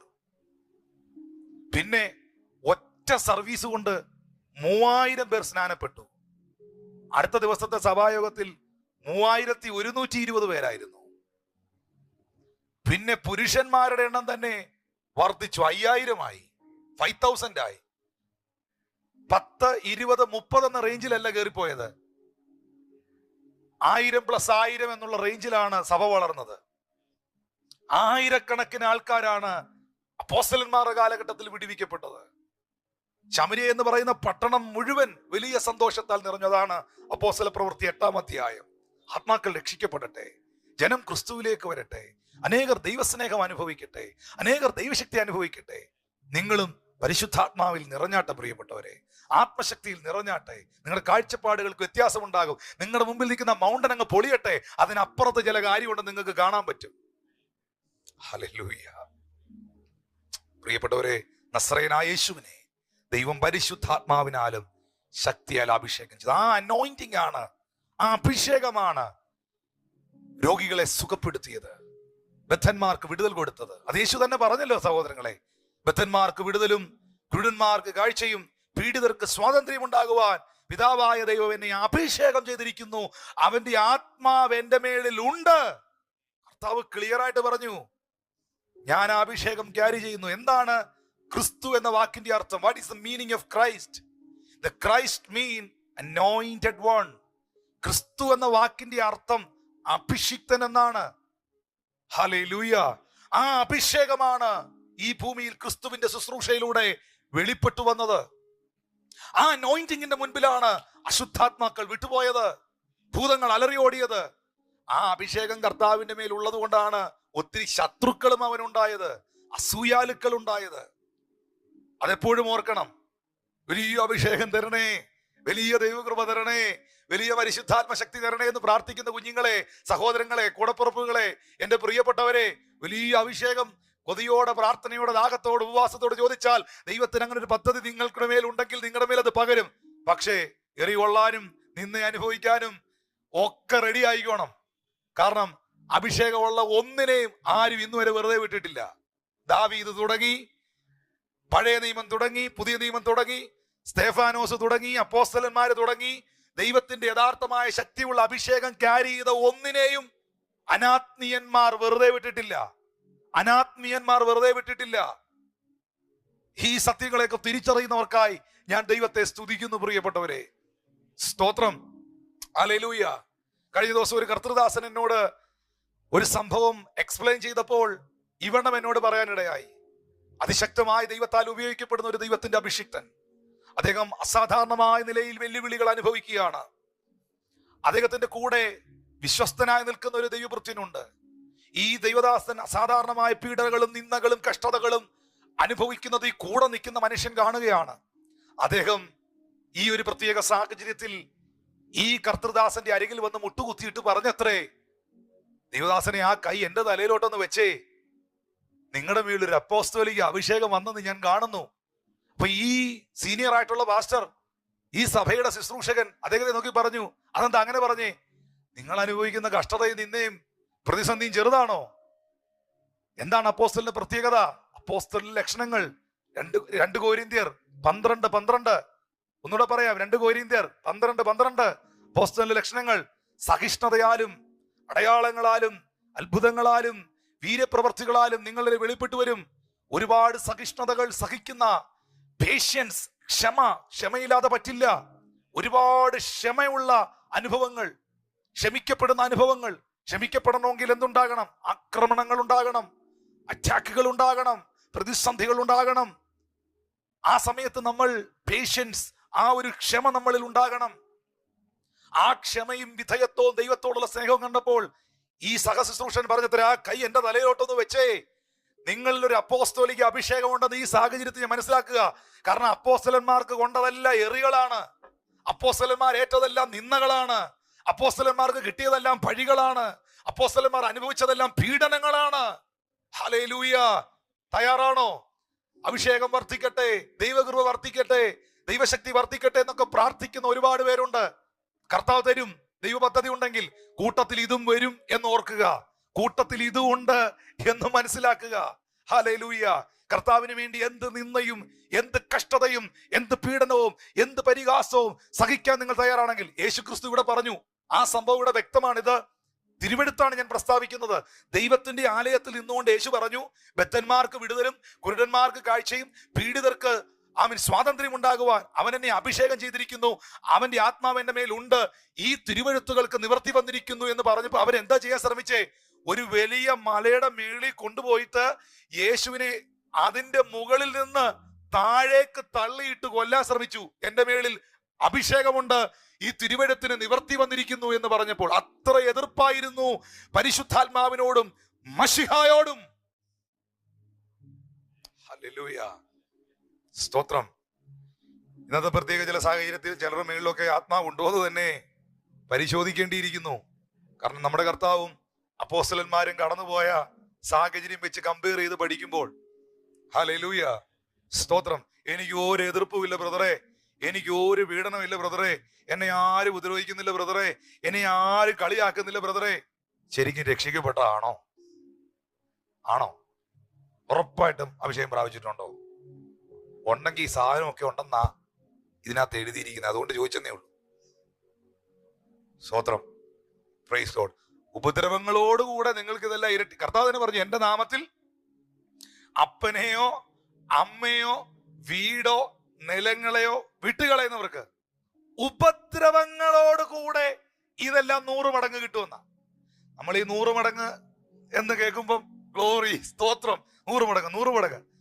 ഈ 100 മടങ്ങ് എന്തിന്റെ കൂടെ വരുന്നേ? ഈ സാധനം വരുന്നത് ഈ ആമസോണിന്റെ പാഴ്സൽ വരുന്നത് പോലെ ആ ഒരു ബോക്സിനകത്താ. ആ ബോക്സിന്റെ പേരാണ് ഉപദ്രവം. ഉപദ്രവം എന്ന ബോക്സിനകത്താണ് ഈ നന്മയെല്ലാം ഇരിക്കുന്നത്. നന്മ 100 മടങ്ങ് വരുന്നു, പക്ഷെ ഉപദ്രവം എന്ന ബോക്സിനകത്തൂടാ വരുന്നേ. വേണോ? ഉപദ്രവങ്ങളോടുകൂടെ ഇതെല്ലാം 100 മടങ്ങായി നിങ്ങൾക്ക് ലഭിക്കുമെന്നാണ് യേശു കർത്താവ് പഠിപ്പിച്ചത്. ഒരുവൻ എന്റെ പിന്നാലെ വരുവാൻ ഇച്ഛിച്ചാൽ അവൻ തന്നെ താൻ തലിച്ച് തന്റെ ക്രൂശ് എടുത്ത് എന്നെ അനുഗമിക്കട്ടെ. ഹല്ലേലൂയ. കൈകളെ ഉയർത്തി ദൈവത്തെ സ്തുതിക്കാം. നസറേനായ യേശുവിനെ ദൈവം പരിശുദ്ധാത്മാവിനാലും ശക്തിയാലും അഭിഷേകം ചെയ്തു. ദൈവം അവനോട് കൂടെ ഇരുന്നു. അതെ, ദൈവത്തിന്റെ അഭിഷേകമുള്ള, പരിശുദ്ധാത്മാവുള്ള ഒരു ദൈവദാസന്റെ കൂടെ, ഒരു സഹോദരന്റെ കൂടെ, ഒരു സഹോദരിയുടെ കൂടെ ദൈവമുണ്ട്. ആരെല്ലാം തകർക്കുവാൻ നോക്കി, യേശു കർത്താവിന്റെ ശുശ്രൂഷകളെ ആരെല്ലാം തകർത്തുടയ്ക്കുവാൻ നോക്കി, പക്ഷേ ക്രൂശിച്ചു കൊന്നുകളഞ്ഞില്ലേ? മരണത്തിന് പോലും യേശുവിനെ തകർക്കുവാൻ കഴിഞ്ഞില്ല. അവൻ മരണത്തെ ജയിച്ച് 3-ാം നാൾ ഉയർത്തെഴുന്നേറ്റു.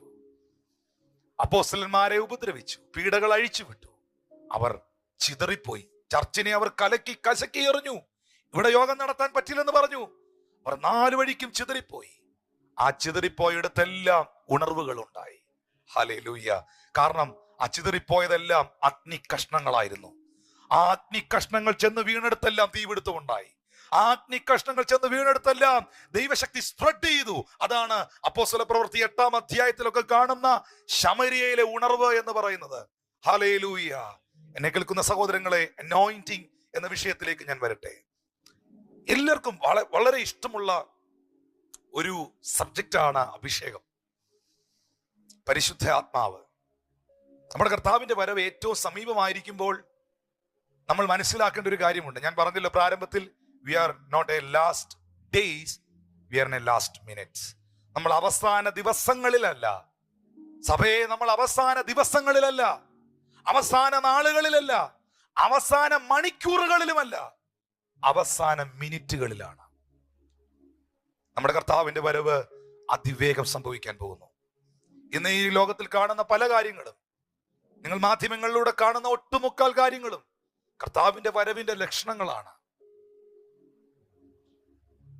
ഇസ്രായേൽ ജനവും അറബ് നേഷൻസും ഒന്നിക്കുന്നു. ഇത് കർത്താവിന്റെ വരവിന്റെ ലക്ഷണമാണ്. ഇത് ഇന്ന് എക്സ്പ്ലെയിൻ ചെയ്യുന്നില്ല. എഗസ്കേലിന്റെ പ്രവചനം 37-ാം അധ്യായം നമ്മൾ ഇന്ന് വായിച്ചില്ലേ? അതിന്റെ ഒടുവിലത്തെ വാക്യങ്ങൾ ഒന്ന് വായിച്ചാൽ മതി. ഒന്നിച്ച് എഗ്രിമെന്റ് ചെയ്യുന്നതും പല കോലുകൾ ഒന്നായി ചേരുന്നതും ഒക്കെ എഗസ്കേൽ അവിടെ പ്രവചിക്കുന്നുണ്ട്. 37-ാം അധ്യായത്തിൽ അത്തിമുതലായ സകല വൃക്ഷങ്ങളും തളിർക്കുന്നത് കർത്താവിന്റെ വരവിന്റെ ലക്ഷണമാണ്. മഹാമാരികൾ കർത്താവിന്റെ വരവിന്റെ ലക്ഷണമാണ്. നോഹയുടെ കാലഘട്ടത്തിൽ വെളിപ്പെട്ട പ്രളയത്തിന് ശേഷം ലോകത്തെ മുഴുവൻ ബാധിച്ച ഒരു വിഷയത്തിന്റെ നടുവിലൂടെയാണ് ലോകം ഇന്ന് കടന്നു പോകുന്നത്. 1-ാം ലോകമഹായുദ്ധമോ 2-ാം ലോകമഹായുദ്ധമോ പ്ലേഗോ വസൂരിയോ സ്വയൻ ഫ്ലൂവോ കോളറയോ ചിക്കൻ ഗുനിയ രോഗമോ പനിയോ ഇതൊന്നും ലോകത്തെ മുഴുവൻ ബാധിച്ച ഒന്നല്ല.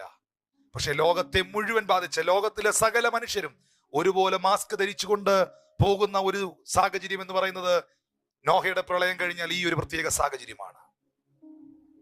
നോഹയുടെ കാലത്ത് സംഭവിച്ചതുപോലെ തന്നെ മനുഷ്യപുത്രന്റെ നാളിലും ഉണ്ടാകും. ലോകത്തെ മുഴുവൻ അഫക്റ്റ് ചെയ്യുന്ന ഒരു പ്രതിസന്ധി. ഇതെല്ലാം യേശുവിന്റെ വരവിന്റെ ലക്ഷണങ്ങളെ കാണിക്കുന്നു. ഒരുങ്ങിയിട്ടുണ്ടോ? എല്ലാ ലൈവ് സർവീസിലും കഴിഞ്ഞ 7-8 മാസമായി എല്ലാ മീറ്റിംഗിലും ഒരു മീറ്റിംഗ് പോലും വിടാതെ നിങ്ങൾ എടുത്ത ഏത് യൂട്യൂബിലെ ഏത് പ്രസംഗം എടുത്ത് നോക്കിക്കോ. അതിന് ഞാൻ പറയുന്ന ഒരു 3 പദമുണ്ട്. This is the time of preparation, this is the time of purification and this is the time of restoration. ഇതൊരു വിശുദ്ധീകരണത്തിന്റെ സമയമാണ്. ഇതൊരു പുനർസ്ഥാപനത്തിന്റെ സമയമാണ്. ഇതൊരു ഒരുക്കത്തിന്റെ സമയമാണ്. ആരാണ് ഒരുക്കുന്നത്? കർത്താവിന്റെ വരവിനായി നമ്മെ ആരൊരുക്കുന്നു? പരിശുദ്ധാത്മാവ് ഒരുക്കുന്നു. വീട്ടിൽ നിന്നൊരു സഹോദരി, കല്യാണം മണവാട്ടി പെണ്ണ്, നമ്മുടെ ഭാഷയിൽ പറഞ്ഞാൽ വീട്ടിൽ സാധാരണ വസ്ത്രം ധരിച്ചു നിൽക്കുന്നു. പെട്ടെന്നൊരു ഒരുക്കാനായ ഒരു സഹോദരി വീട്ടിലേക്ക് വരുന്നു. പെട്ടെന്ന് പറയുന്നു, മണവാട്ടി ഒരുങ്ങാൻ പോവുകയാണ്. അതുവരെ അടുക്കളയിൽ നിന്ന് ദോശ ചുട്ടുകൊണ്ട് നിന്നു, അതുവരെ അവിടെ നിന്നു. പക്ഷേ കുറച്ചുകൂടെ കഴിയുമ്പോ ഈ സഹോദരിയുടെ കൂടെ മറ്റൊരു സഹോദരി കയറുന്നു. ചില മണിക്കൂറുകൾ കഴിയുമ്പോൾ പുറത്തു വരുന്നു. പുറത്തു വരുമ്പോൾ കാണുന്നത് അടുക്കളയിൽ നിന്ന സഹോദരിയല്ല, പുറത്തു വരുന്നത് ഒരു മണവാട്ടിയാണ്, ഒരുക്കപ്പെട്ട മണവാട്ടി. കാരണം എന്നാന്നറിയോ? കൂടെ രണ്ടുപേരൂടെ കേറി. എന്തിനാ? മണവാട്ടിയെ ഒരുക്കാൻ. മണവാട്ടി സഭയെ, മണവാളനാകുന്ന ക്രിസ്തുവിനെ എതിരേൽക്കുവാൻ ഒരുങ്ങുന്ന സഭയെ. നിങ്ങളെ ഒരുക്കുന്നത് സംഘടനയല്ല, പാസ്റ്ററല്ല, വ്യക്തികളല്ല, സമുദായമല്ല. കർത്താവിന്റെ വരവിനായി വിശുദ്ധിയോടെ നിൽക്കുവാൻ, നിർമ്മലതയോടെ നിൽക്കുവാൻ, കറയും വാട്ടവും ചുളുക്കോ മാലിന്യമില്ലാതെ നിന്നെ തന്നെ വിശുദ്ധീകരിക്കുവാൻ നിന്നെ സഹായിക്കുന്നത് ദൈവത്തിന്റെ പരിശുദ്ധാത്മാവാണ്. ആ പരിശുദ്ധാത്മാവില്ലാതെ ക്രിസ്തീയ ജീവിതം സാധ്യമല്ല. അതുകൊണ്ടാണ് റോമർക്ക് എഴുതിയ ലേഖനത്തിൽ യേശു കർത്താവ് പറഞ്ഞത്, ക്രിസ്തുവിന്റെ ആത്മാവില്ലാത്തവൻ അവനുള്ളവനല്ലെന്ന്. ഇത്ര വ്യക്തമായി ഇതിനേക്കാൾ കടുപ്പിച്ച് ഇനി ഏത് വാക്കാ പറയാനുള്ളേ? ഇതിനേക്കാൾ ശക്തമേറിയ ഒരു പദം വേറെ പറ. ക്രിസ്തുവിന്റെ ആത്മാവില്ലാത്തവൻ അവനുള്ളവനല്ല. പിന്നെ ആർക്കുള്ള ആളാണെന്ന് നമുക്ക് ചിന്തിക്കാവുന്നേ ഉള്ളൂ. എന്നാൽ ഈ the anointing is very important and very precious. അഭിഷേകം വളരെ ഇമ്പോർട്ടന്റ് ആണ്. ഒരു വ്യക്തിയെ ദൈവം പരിശുദ്ധാത്മാവിനാൽ അഭിഷേകം ചെയ്യുന്നത് ഒരു പദ്ധതി പ്രകാരമാണ്. അഭിഷേകം എന്ന വാക്കിന്റെ അർത്ഥം തന്നെ അധികാരം എന്നാണ്, അതോറിറ്റി. ദാവീദിനെ ഇസ്രയേലിന്റെ രാജാവായി അഭിഷേകം ചെയ്തു എന്ന് പറഞ്ഞാൽ അതിന്റെ അർത്ഥം ഇസ്രയേൽ എന്ന രാജ്യത്തിന്റെ ചുമതല, അധികാരം ദാവീദിനെ കൈമാറ്റം ചെയ്യപ്പെട്ടു എന്നാണ്. അഭിഷേകം ഒരു കൈമാറ്റമാണ്. അഭിഷേകം ഒരു പദ്ധതി പ്രകാരമാണ്. അഭിഷേകം ഒരു അധികാരമാണ്. ശ്രദ്ധിക്കുക, നിങ്ങളുടെ മേളിൽ ദൈവം തന്റെ പരിശുദ്ധാത്മാവിനാൽ ഒരു പദ്ധതിക്കായി നിങ്ങളെ അഭിഷേകം ചെയ്തിട്ടുണ്ടെങ്കിൽ നീ എവിടെ എത്തണം, ഏതെല്ലാം രാജ്യത്ത് പോകണം, ആരൊക്കെ നിന്റെ ശുശ്രൂഷയിൽ സൗഖ്യമാകണം, നിന്നിലൂടെ എവിടെല്ലാം ഉണർവ് നടക്കണം എന്നെല്ലാം ഡിസൈഡ് ചെയ്യുന്നത് നിന്റെ മേളിൽ കിടക്കുന്ന അനോയിന്റിംഗ് ആണ്. അഭിഷേകം നിന്റെ ഭാവിയെ തീരുമാനിക്കും. നിങ്ങളെക്കുറിച്ച് നിങ്ങൾ ആകുലപ്പെടല്ലേ. I am not worried myself. ഞാൻ എന്നെ കുറിച്ച് ഒട്ടും ആകുലനല്ല. Because I am carrying the anointing of God. ദൈവത്തിന്റെ അഭിഷേകം എന്റെ മേലുണ്ട്.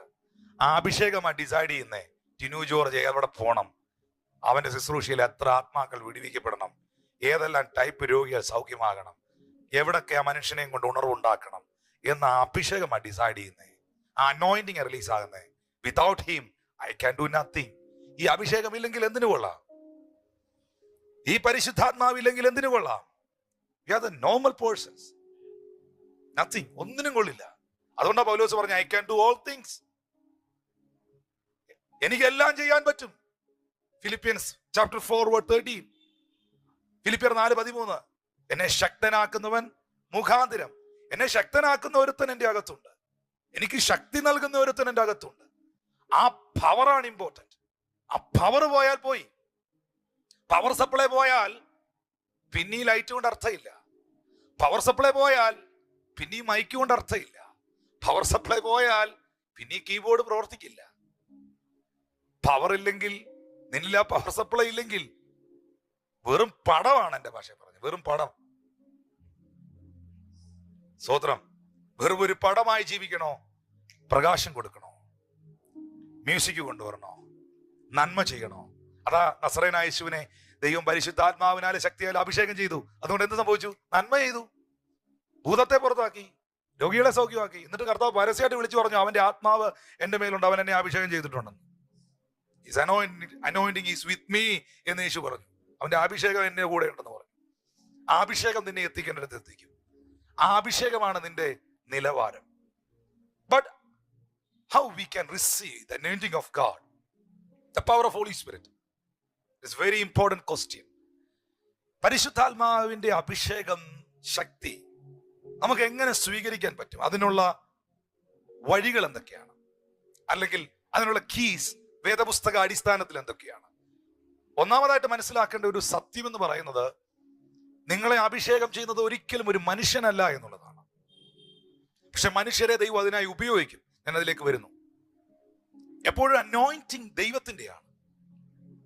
ഒരിക്കൽ പത്രോസിന്റെ അടുക്കൽ ഒരു മനുഷ്യൻ പരിശുദ്ധാത്മാവിനെ പണം കൊടുത്ത് മേടിക്കാൻ വന്നു.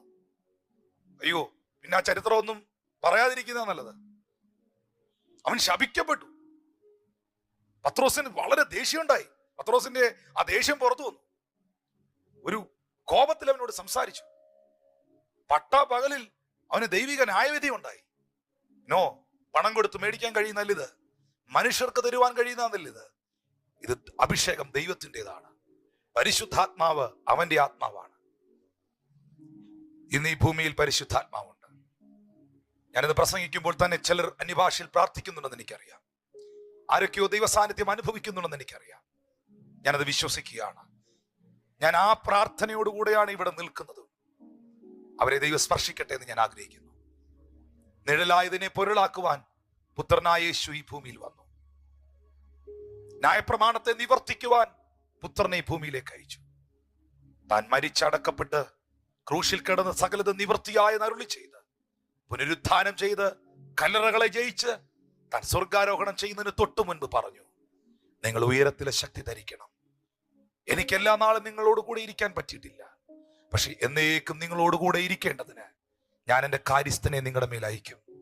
അവൻ നിങ്ങളെ സകല സത്യത്തിലും വഴി നടത്തും.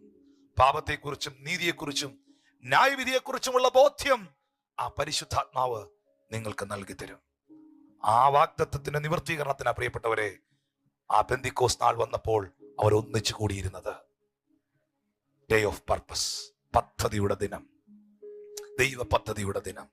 നിങ്ങൾക്കറിയുമോ, 2019 വർഷങ്ങൾക്ക് മുൻപ് അന്ധന്മാർക്ക് കാഴ്ച കൊടുത്ത, ചെകിടന്മാർക്ക് കേൾവി കൊടുത്ത, ഊമരെ സംസാരിപ്പിച്ച, മരിച്ചവരെ ഉയർപ്പിച്ച, കുഷ്ഠരോഗികളെ ശുദ്ധമാക്കിയ യേശു കർത്താവ് ഈ ഭൂമിയിൽ ഉണ്ടായിരുന്നു.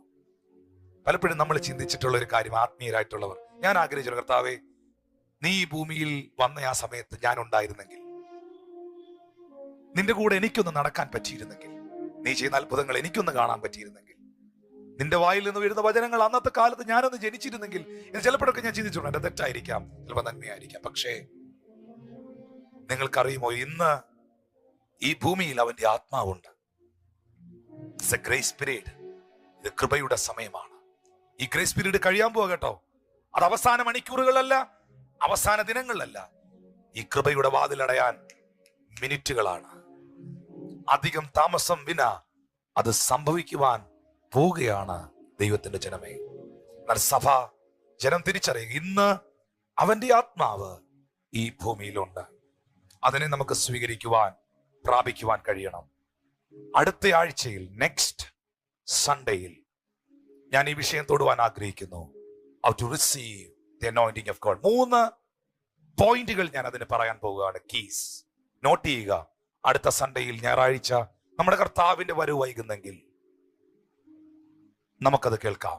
അതിനുള്ള അവസരം ദൈവം തരട്ടെ. നമ്പർ 1, ഫെയ്ത്ത്, വിശ്വാസം. നമ്പർ 2, ഹങ്കർ, ദാഹം അല്ലെങ്കിൽ കൊതി. Number 3, right connection.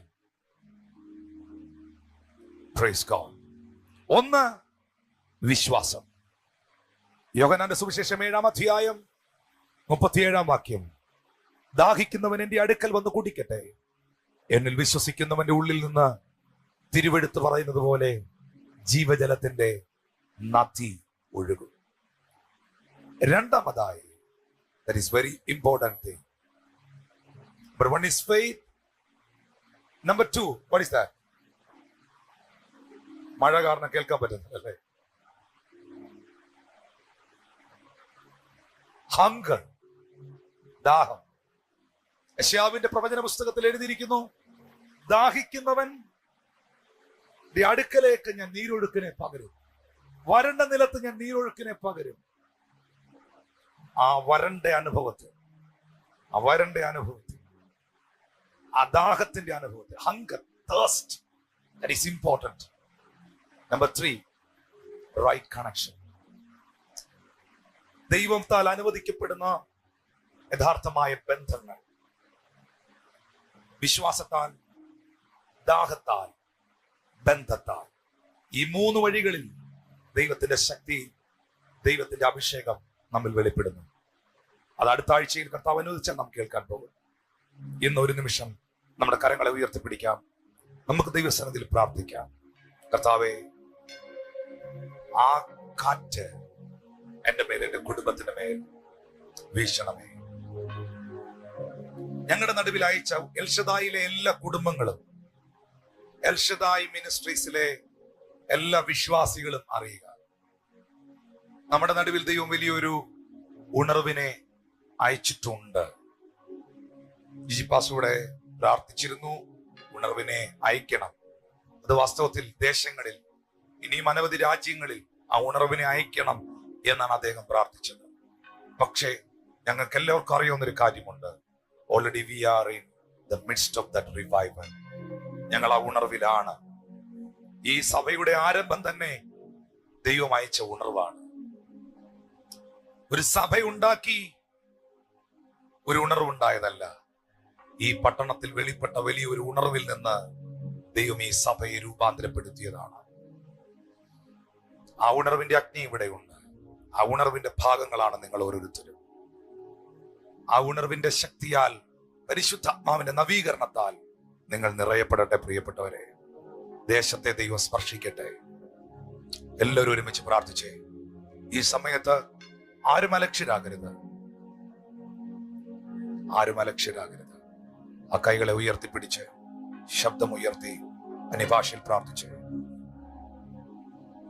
ശബ്ദമുയർത്തി നിങ്ങളായിരിക്കുന്ന ഭവനത്തിൽ പ്രാർത്ഥിച്ച്. Thank you holy spirit of God.